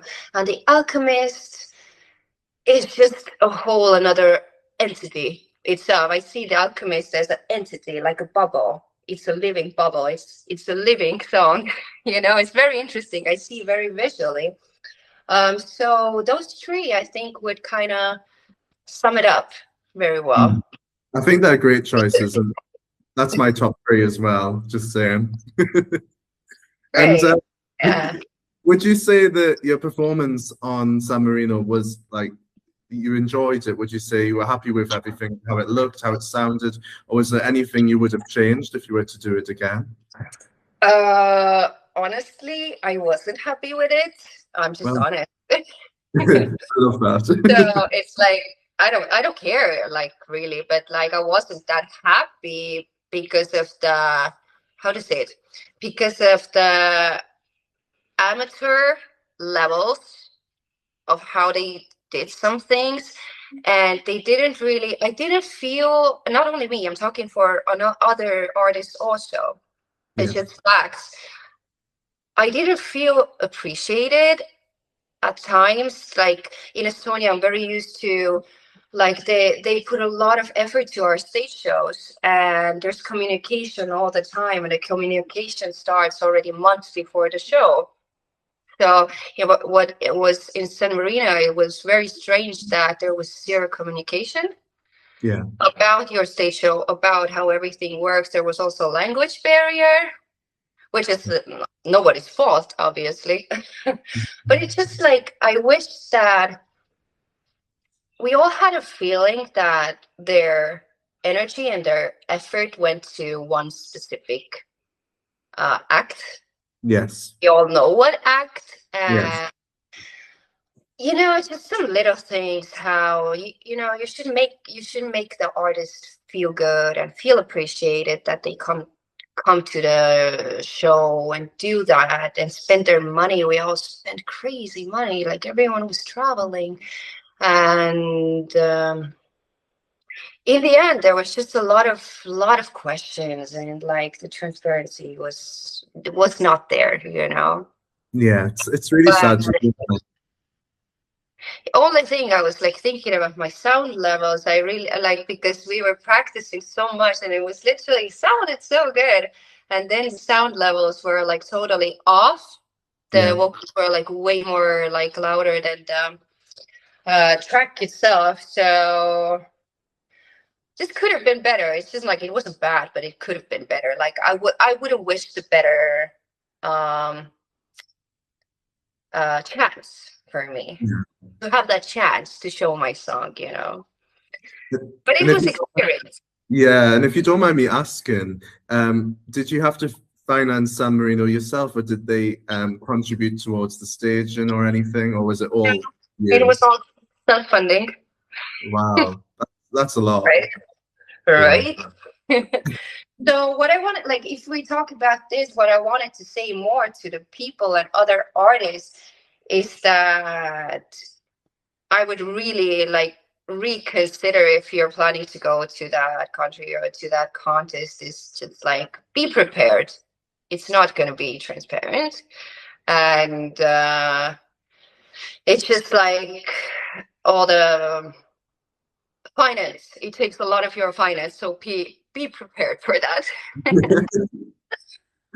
Yeah, and I wish that artists would be treated like better, more fair in that way when it's a competition. And for Eurovision, it's people. We're all humans. We create. There's beautiful songs. We create art. I just wish there was more transparency to that, and I hope people are moving in the right direction, are healing and coming out of the darkness and coming to the light. Yeah, I really hope that they're listening to the artists, because I remember after the final, there was a lot of TikToks, tweets, everything saying, you know, this isn't transparent, this is all a bit weird. Regardless of what I think about it, I do hope that they listen to artists like you and take I hope that too. Yeah. I felt like when I finished that project, that San Marino, the whole thing, I felt like I was thinking, like, should I like post something or not? And like everybody else was like kind of like waiting for me to post. Yeah. And because I was like ready to do it, but I think in the end it was the right thing to do, because maybe next year things change. Yeah. And maybe the same artist is not going like 5th time in a row, you know. So I just hope people are getting more conscious, more aware, coming out of the darkness, coming out of the old ways, the old patterns, and just don't be shady. Be good, do good. Yeah. Create good karma, because in the end, karma is a bitch, and it will come back to you. And San Marino, I mean, this is coming from a Eurovision fan. Their selection is like crazy long. There is so much going on. Do you think that that actually impacts the artists a bit, because it's tiring, like the amount of heats and things going on, and as you said, traveling? Like, do you think in the end, actually, maybe it impacts the artists a little bit? Oh, it's again such a good question. Yes, absolutely. Like 2 hands up. Affects so much, because we talked about this with other artists there. It's like at first you're so excited for this whole journey, for the process. You can show your song to the world, to in another country, you know, and do something different. But in the end, what happens after all that different phases and back and forth, it's just like you get really tired of it, and then it's exhausting, and especially when no one really cares, no one really communicates. It's just like, you know, what are you doing it for then? And plus it like happened to me too, is like I felt a lot of like that exhausting energy took over, that I didn't have a chance to enjoy that much as I would have wanted to, because I had to constantly think about some other totally unnecessary thing and worry, you know. But again, like I don't want to, like, it was a great experience. I don't want to make it sound like it was like totally like shit, you know. It wasn't. Yeah. But it was different, and I think in the end it made me appreciate Estonia way more than I did before. Because you know, when you go out of that bubble, you see something totally different, and people are different, their ways of working are different. So what came out of this, I started really appreciating Estonia. And I thought, and I realized how many good people we have and how professional everyone is. That's really great. So I might go again. Yeah, fingers crossed. And if you don't mind me asking again, obviously San Marino, you had to pay for everything. In Estonia, it's much more professional. I'm assuming that they help with like the staging costs.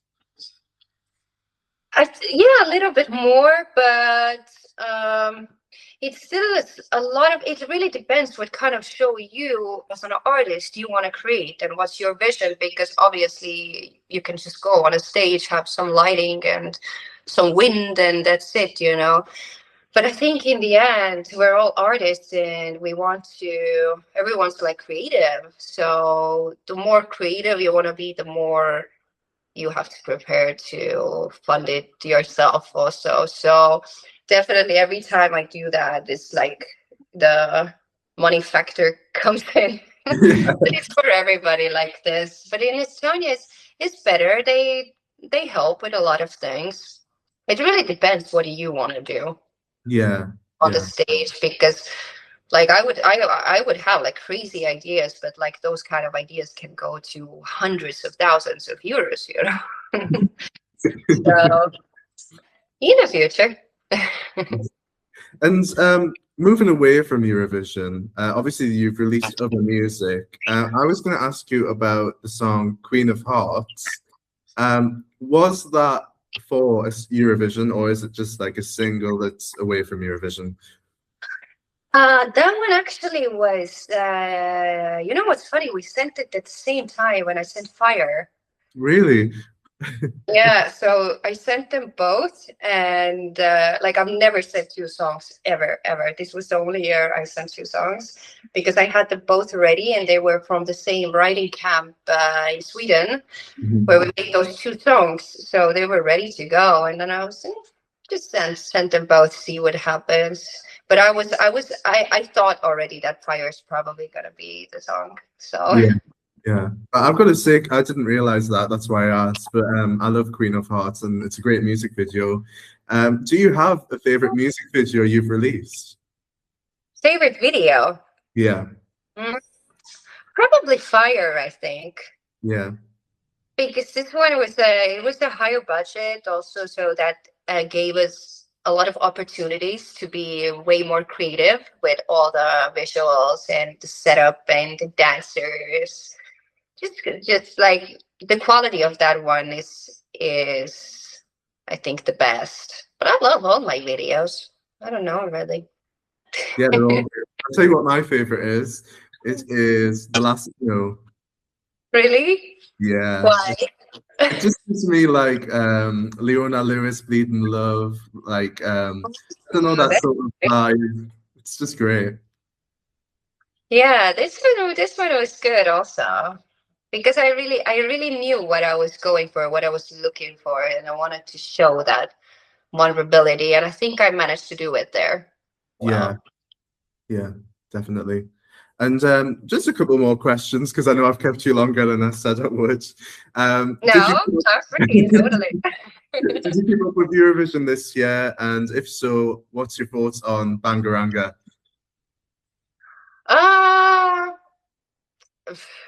I love that song. Honestly, this was the song that stuck out the most. Yeah. I didn't watch it this year that much, so I wasn't that aware of what's happening there. But there were a couple of songs that I really liked, and it totally I saw the frequency was different. People were experimenting a lot and like letting go more and doing kind of like weird things. So like the Pangaranga, the song also is like we were just talking about it the other day with my producers that you see like it just takes like one little word that is it can be made of word and then you just repeat it and it will stick to you, Yeah.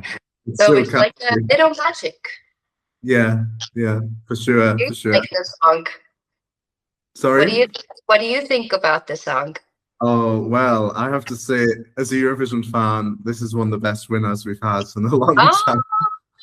I think she brings like she's young, she brings a lot of new energy and something different, and she's very fierce, very, very down to earth, she knows who she is. So I think the song reflects it well. Yeah, yeah, and I think as well, the fact that she won the viewers' vote really has helped the contest because the last times in the juries. Also, she had a really good choreographer from Sweden who's my friend. And I had to work with him also on the last to know. Yeah. But that frame was too short, so we couldn't make it. Yeah, and I have a question from a viewer as well. I thought I'd lost you there. I've got a question from Anna, who lives in Estonia, and she wants to know if you will be doing a concert in Estonia anytime soon. Concert in Estonia. I moved away from Estonia a year ago. Yeah, so I don't live in Estonia anymore. I moved on and I'm having a lot of projects now. But I will let you know. I will let you know in my Instagram everywhere when I come. I can't wait to come to Estonia. I miss Estonia. I haven't been there for a long time. Yeah. And maybe next time. Who knows? Well, if you do a concert in Estonia, I will fly there and I will meet Anna and we will go to your concert. Yes. We've talked about it a lot actually, so I hope you do one. Yeah, no, definitely, definitely. It's just right now I'm having so much other projects that take all my time, but I want to go back to Estonia, obviously. And you've got your new single coming out soon. And did you say that was in July? Yes, in July. It's actually the pre-save starts, I think, in a week or something. Okay, I will share it on our social media. Yeah, so we're gonna do the pre-save with that one for a couple of weeks, and soon it's time. I'm so excited for that song. It's like it's a haunting song. You hear it and you don't get it out of your head anymore. And maybe Eurovision in the future once again. Yeah, I never say no. Never say no. As I said, this dream is there for a reason, so I'm very curious to see where my life takes me. Yeah, I think we will see you on the Eurovision stage. I think Yes, your time has come. Well, the manifestation has been a long time there. You've got so close so many times, and I'm just sure Right? this time is going to be your time. Never give up, guys. Never give up. When you have a Never dream, give go up. for it. Well, this has been an amazing chat. Thank you so much for your time, and we will look out for your new single in July. Thank you so much.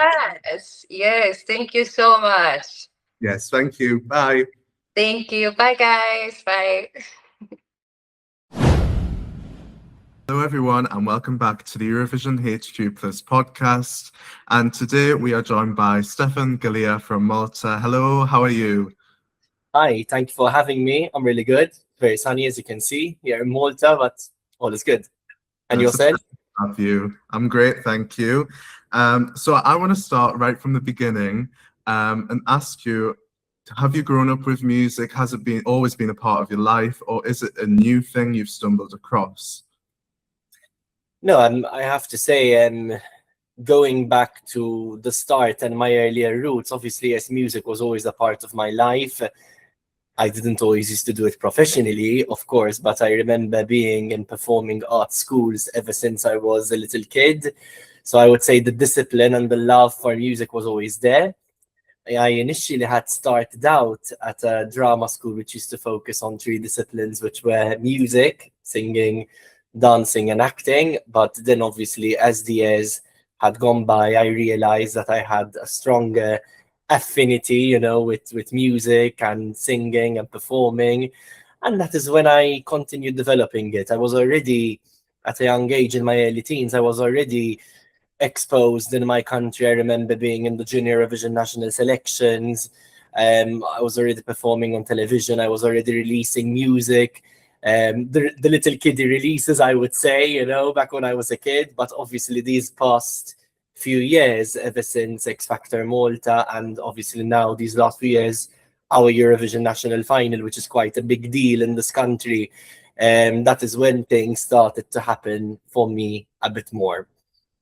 Yeah, I wanted to ask you, actually, I was doing a bit of research and I saw that you had participated in the X Factor Malta. I wondered if you could tell me a little bit more about that experience. Wow, where do I begin? That was, that I think I would say was one of the most intense experiences ever. Because for me, it was a bit of a particular journey. So I remember I did my first national final before going to X Factor. First national final to Eurovision back in 2016. That was the year, if I'm not mistaken, it was Elysa that represented our country. And obviously at the time I was doing a run-of-the-mill song. It wasn't a song that I would say represented me per se. I was still discovering what it's like to be an artist, finding myself, finding my sound, which back then in 2016, I had no idea. At the time I was given a song, and I usually would collaborate on my songs or write my own songs, and I did it. Little did I know that this song would take me all the way to the live shows and the finals. So it gave me a bit of exposure already in the local scene. Then X Factor came along. So obviously, having had already kind of validated myself in the live performances at MESC, since I told you it's a big deal earlier, I was absolutely terrified going into that first audition for judges, obviously 4 well-known judges, Ira Losko being one of them, and obviously I walked into the audition, and of course she did recognize me. So I was thinking to myself, oh my God, these people can literally make or break, you know? So it was very important for me to get a yes from all those 4 judges. Then I remember boot camp came. I remember being terrified in every single stage, because back then, you know, when you're starting out, I was a bit more of a control freak, and I wanted to control sort of the narrative around me, but I also knew it was a TV show and, you know, things happen behind the scenes. So I remember every phase, I was absolutely terrified. And then I remember I got eliminated at boot camp, brought back in the show for more drama. Oh, we don't want to send you home. We're going to put you in a group. I was kind of living my Little Mix moment back then.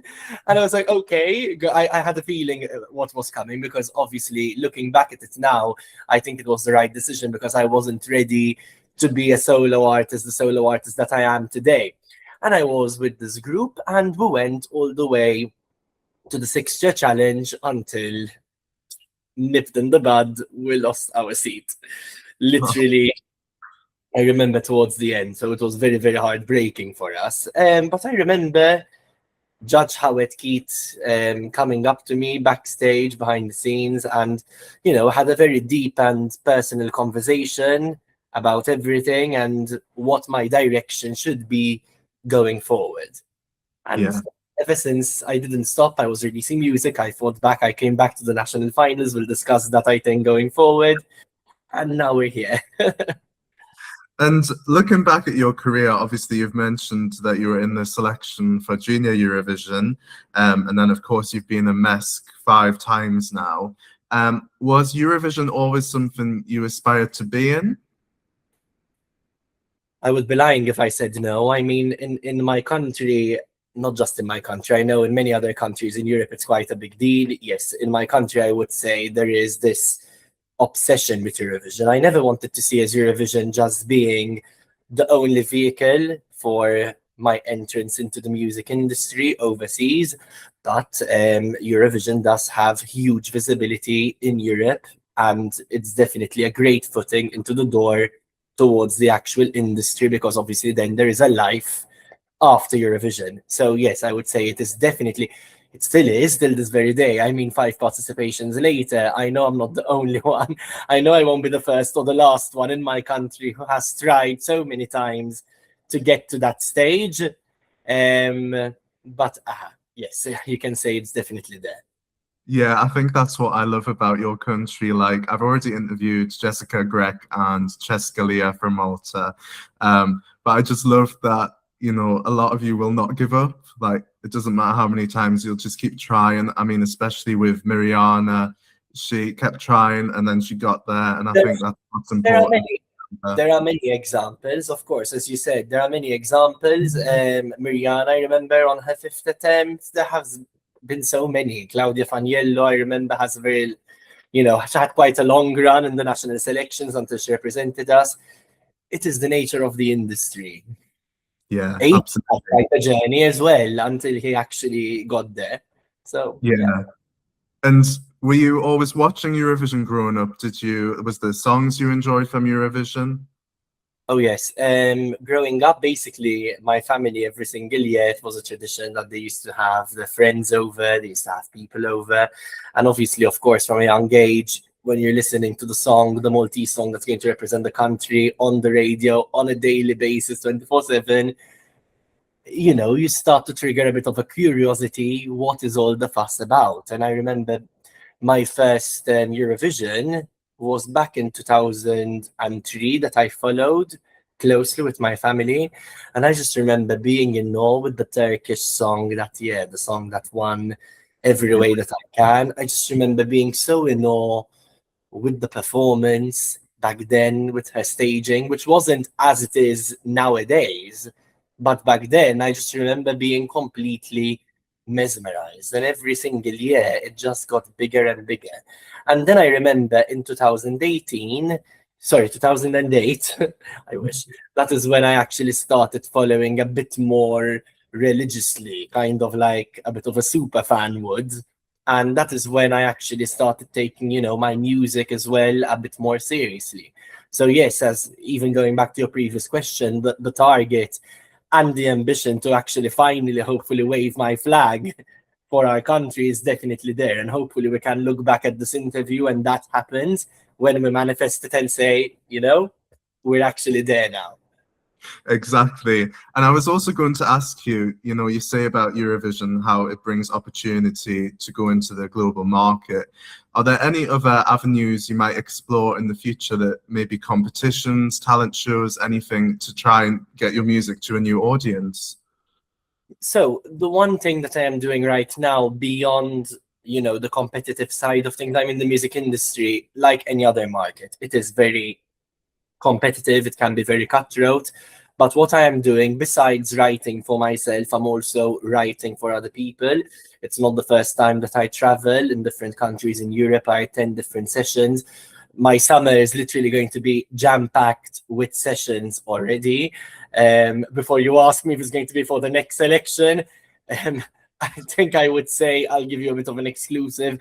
I think I would say I definitely need a little creative break just for me, you know, to continue writing and writing as much as possible until, you know, we find that diamond in the rough, I would say, you know, because a song doesn't fall from trees. It's also about how you feel in the moment and what I want to say creatively.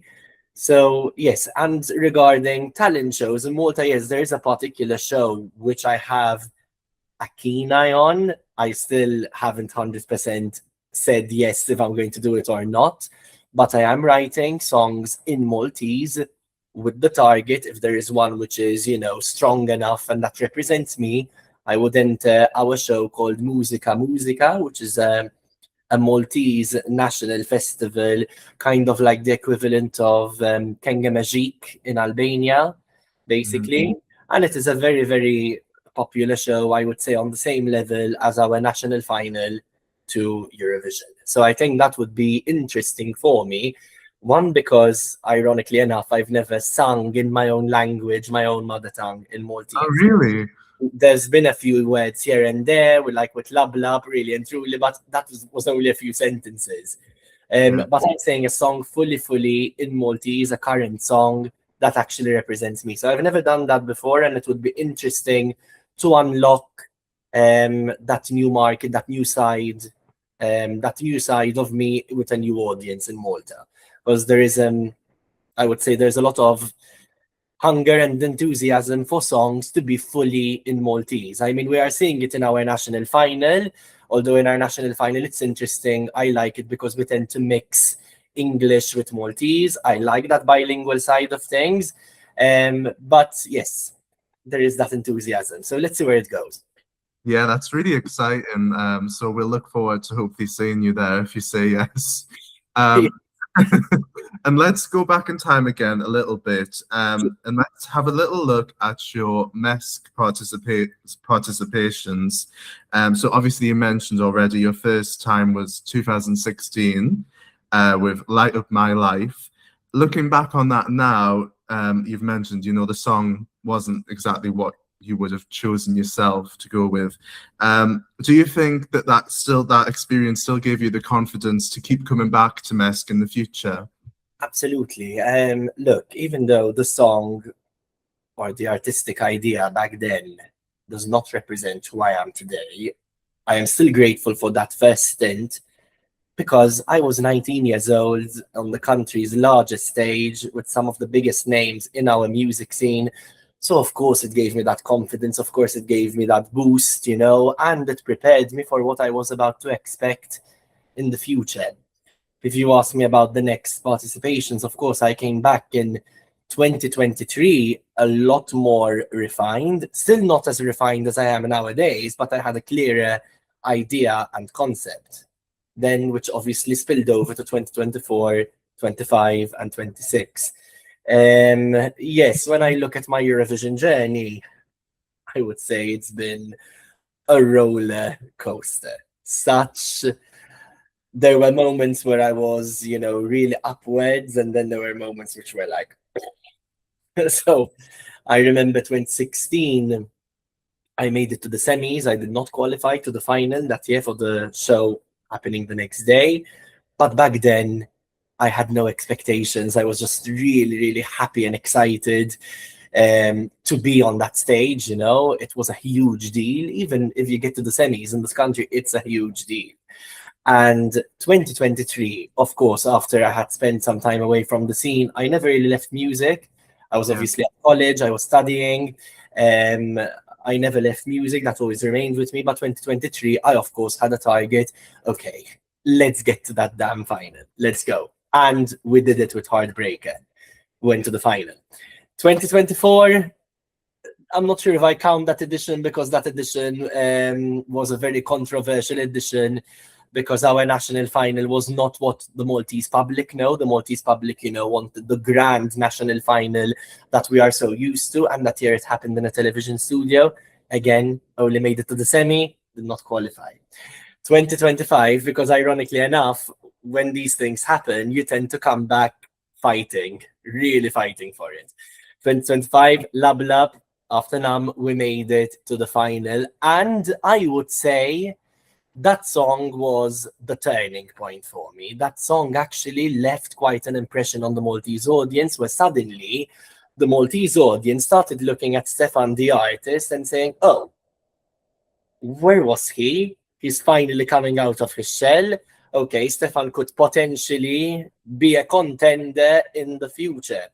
And that song was co-written with Matt Black, my dear friend Matt Black. We co-wrote it together. So I will always be grateful to him for finally helping me get out what has always wanted to come out of me. And then come this year, I still have PTSD from what happened this year with Pose. So Pose, we wrote that song last August. I was invited in the Netherlands to write songs for a whole week. And this song came out, it just came to me, the idea and everything with the whole team on the first day. And I remember it was going to be so difficult for the next few days, with the energy that the song gave us from the first day, to do something that was better than Pose. Kind of like I was in love, you know, it's like Love Island, you know, someone walks in, you are so hooked on this person and your head is not going to turn. That is what happened to me with the song when we were writing it. And we really believed in it, to the point that, of course, it did qualify in Malta. What happened back then is that the song had it garnered quite a reaction online. I think the public still remembered the staging, the excellent staging, in my opinion, that we had last year. It was a whole team effort. And obviously the public had expectations and they genuinely did love the song. The only problem this year with MESC is that we only had 3 weeks. So the finalists, I remember, were announced in December, 1st of December.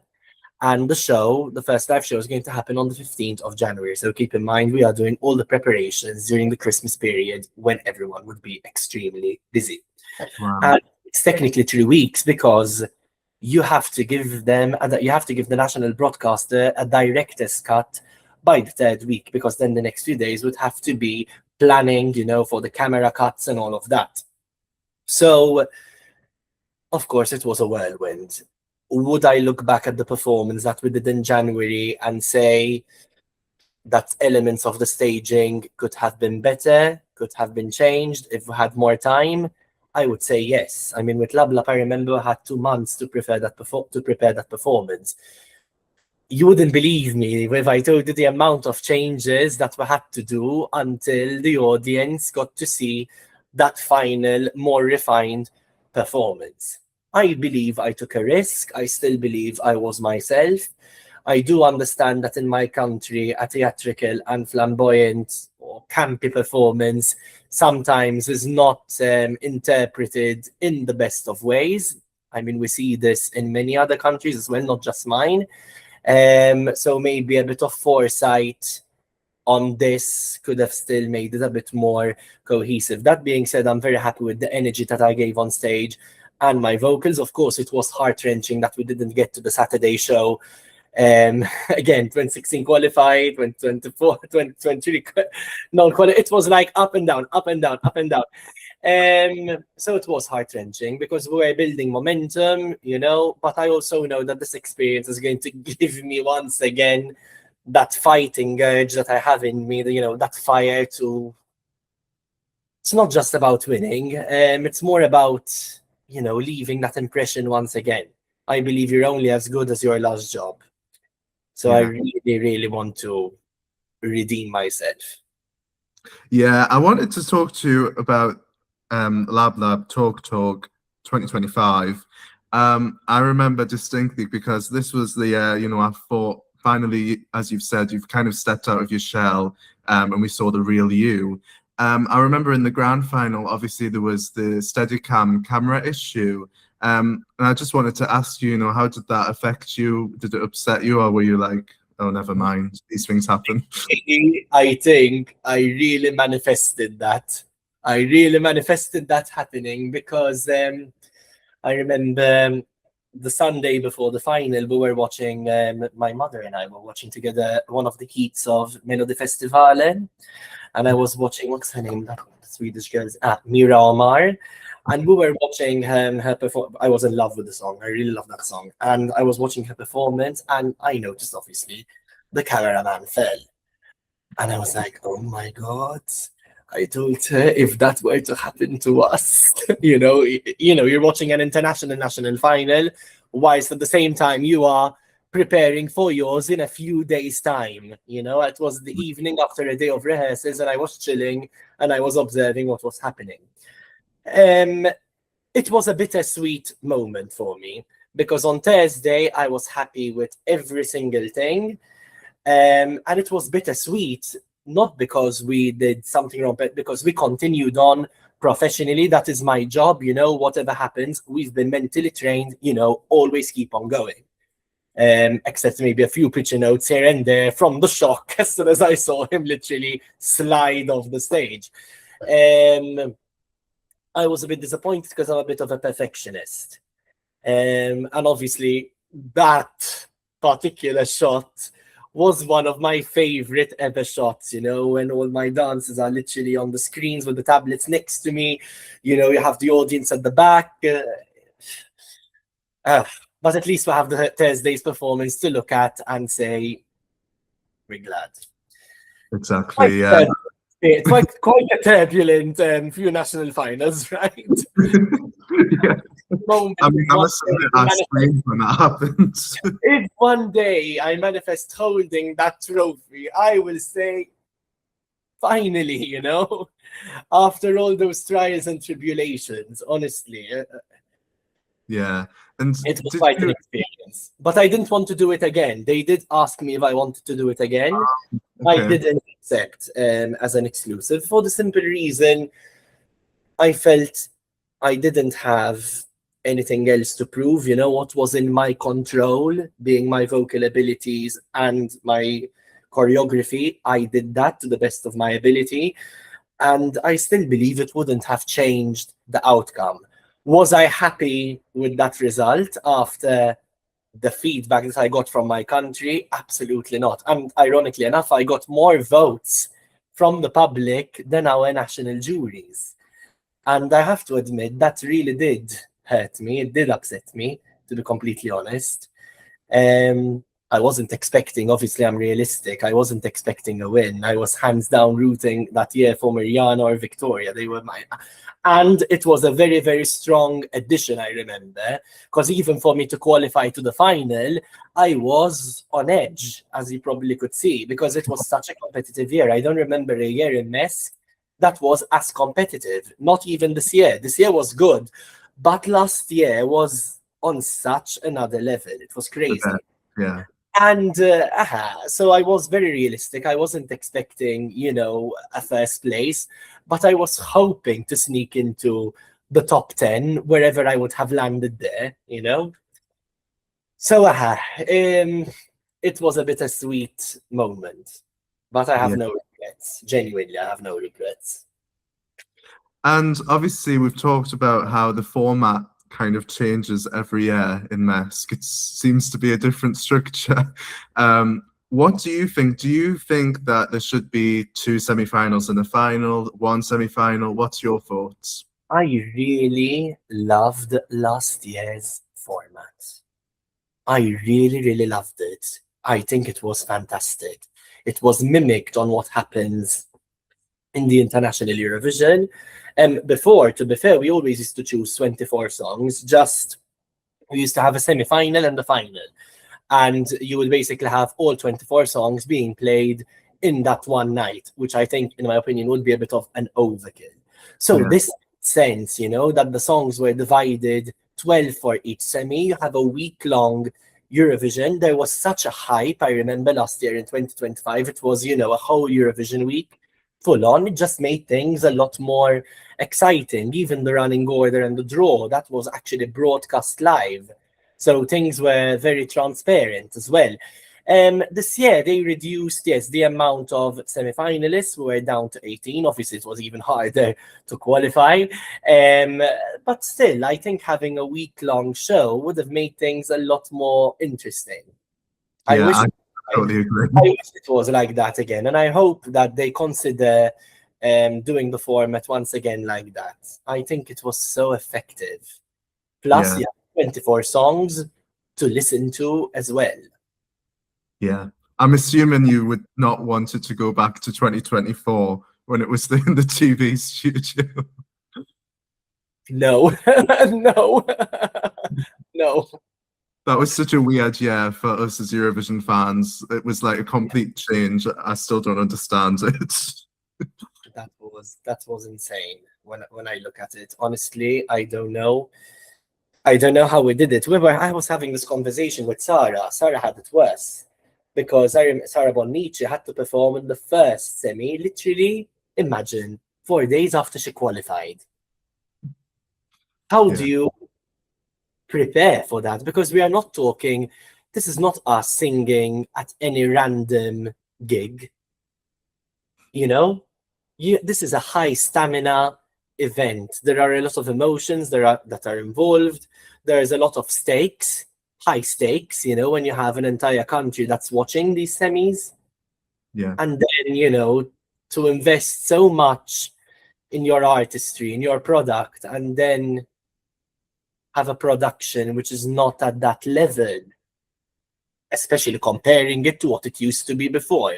So for us, it was weird because we know what Mesk was like in previous editions. We know what it is like now. So then you see that, you say, is it a budgeting issue? Where is all the money going? You start questioning things. But thank God we had a new administration which actually rectified the situation. And finally, the artist is a lot more, I would say, respected. And that Mesk is back in its full glory, and it keeps getting better and better. Yeah, I'm so glad we're going back to the live shows. Honestly, that year was so strange. And obviously this year, choose to forget that year. You were in with Pose, which was a fan favorite, we have to admit. Looking back at that, and looking back at all of your participations, would you say that that's your favorite song that you've sent to Mesk? Mena, this is a very good question. I would say it is my favorite ever song that I've sent to Mesk. Not my most favorite performance staging-wise. Staging, I would say, Lab Labs last year, which was very much, it was much more me. This year, I went a bit more out of my comfort zone. And I don't mind going out of my comfort zone. It's just I wish that some technical things would have been handled better, even when it comes to certain camera shots. Yeah. That is what I would say. My honest opinion. And I wanted to ask you, obviously in Malta, in the semi-finals, they don't reveal the placings of the non-qualifiers. Do you receive that information, or is it just not shared with anyone? No, I never received any information. And to be honest, I did not even ask for it, to be completely honest with you.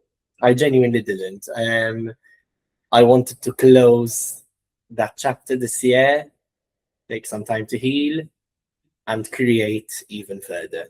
Mind you, it did not break me at all. Otherwise, I wouldn't even be here. It's just, giving me an ignition to fight even further and actually be as creative as I possibly can. And also I've learned some lessons as well from it. Yeah. And going back to music, of course, is music your full-time career at the moment? No, like many other artists in this country, we also have another profession. Of course, at university, you know, I completed my studies. I graduated to become a teacher, an educator. I work in a secondary school and also in a sixth form. So obviously that keeps my time very occupied throughout the day. I'd like to say I'm an educator by day and a musician by night. Obviously now I have my summer recess, so my next 3 months are going to be full on music, full time, literally day and night, because that is the absolute focus. But yes, it is very different to the music side of things. Whereas in my day job, you know, I'm a lot more rigorous, whereas, you know, on stage, I'm a lot more creative. The hardest part is ensuring that there is a balance in my profession, you know, because at the end of the day, I have to build a bit of a barrier because my students do see that side of me on stage. So in order to, you know, retain their attention and also to have some sort of classroom control, I need to have that barrier. Stefan who's on stage is the one on stage. Stefan who's in the classroom is a different person. Yeah. Yeah. And your Spotify, everything, do you have new music coming up, or are you taking a break at the moment? What can we expect over the next few months? There's going to be new music coming up. It just won't be this summer, because the summer is literally focused on all the creative process of it. But there will be new music coming up. Oh, great. We're going to be having, I think with the amount of sessions that we're going to be attending, I think I would have at least a good 18 songs. Wow. I mean, of course, not everything will make the cut, as you know, but, you know, there will be quite a selection, and hopefully there will be a little diamond in the rough in that selection. Let's go. And I'm hoping your answer to this is no, but I'm assuming you're not ruling out coming back to MESC in the future. No, of course not. I will not rule it out. It is a question of when. I don't know when. I feel all the stars have to align. First, we need to start with the song. I feel the song is what actually dictates that decision, to be completely honest. The stars have to align. I feel that obviously I need to have my country also behind me as much as possible.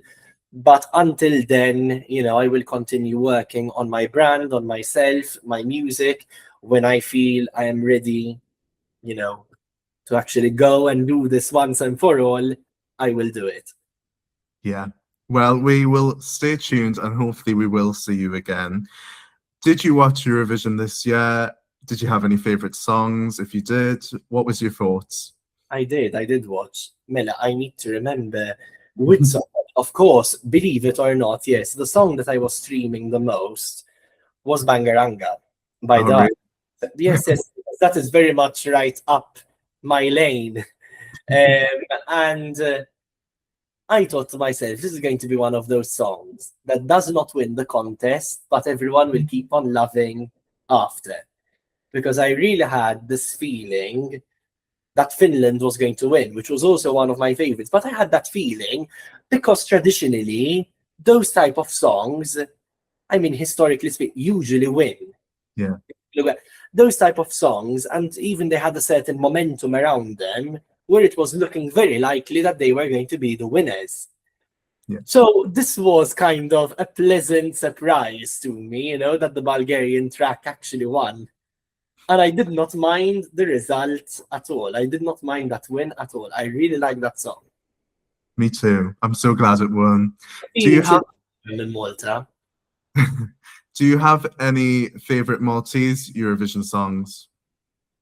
Definitely Mariana Serving last year. There is Destiny's, Jimmy Cast, Walk on Water. But obviously, if I had to mention one, which would be the favorite of them all, it is definitely Desire by Claudette in the year 2000. That song is still popular in Malta till this day. It's played on the radio. It's still played in every single wedding, parties. crazy. It is a popular tune. It's almost as if it's like a national anthem here. Oh, that's amazing. I love that Malta just embraces Eurovision. And of course, we're really excited for Malta to be hosting Junior Eurovision as well this year. I'm assuming that is the biggest arena in Malta where they host MESC. It is. So do you know how many people fit in that arena? Is it a large arena? Because on TV it looks massive. Yes, so it would fit around 7,000 to 8,000 people because they can actually expand it. Oh, that's great. Yeah. I think you're going to put on an amazing show. Let's say between 5,000 to 7,000 people, to be exact. That's great. Well, we will stay tuned for new music, and of course, always look out for you in MESC. I hope we'll be seeing you very, very soon. But it's been an absolute pleasure speaking to you. So thank you so much for your time, Stefan. And if you have a message for your fans, feel free to say it now. Thank you so much for having me. Honestly, I always say there is something special about the Eurovision community. I always feel, especially in the international Eurovision community, so welcomed. Everyone is so curious to see what we're coming up with. And I'm just genuinely thankful to everyone for all the streams, for keeping on listening to my music, for encouraging me to return back to MESC. I genuinely appreciate. I see every single comment. I read everything to the T. And it's just very endearing to me. Thank you. I don't take it for granted, genuinely. That's lovely. Thank you so much for your time, and we wish you all the best for the future. Thanks so much, Evan.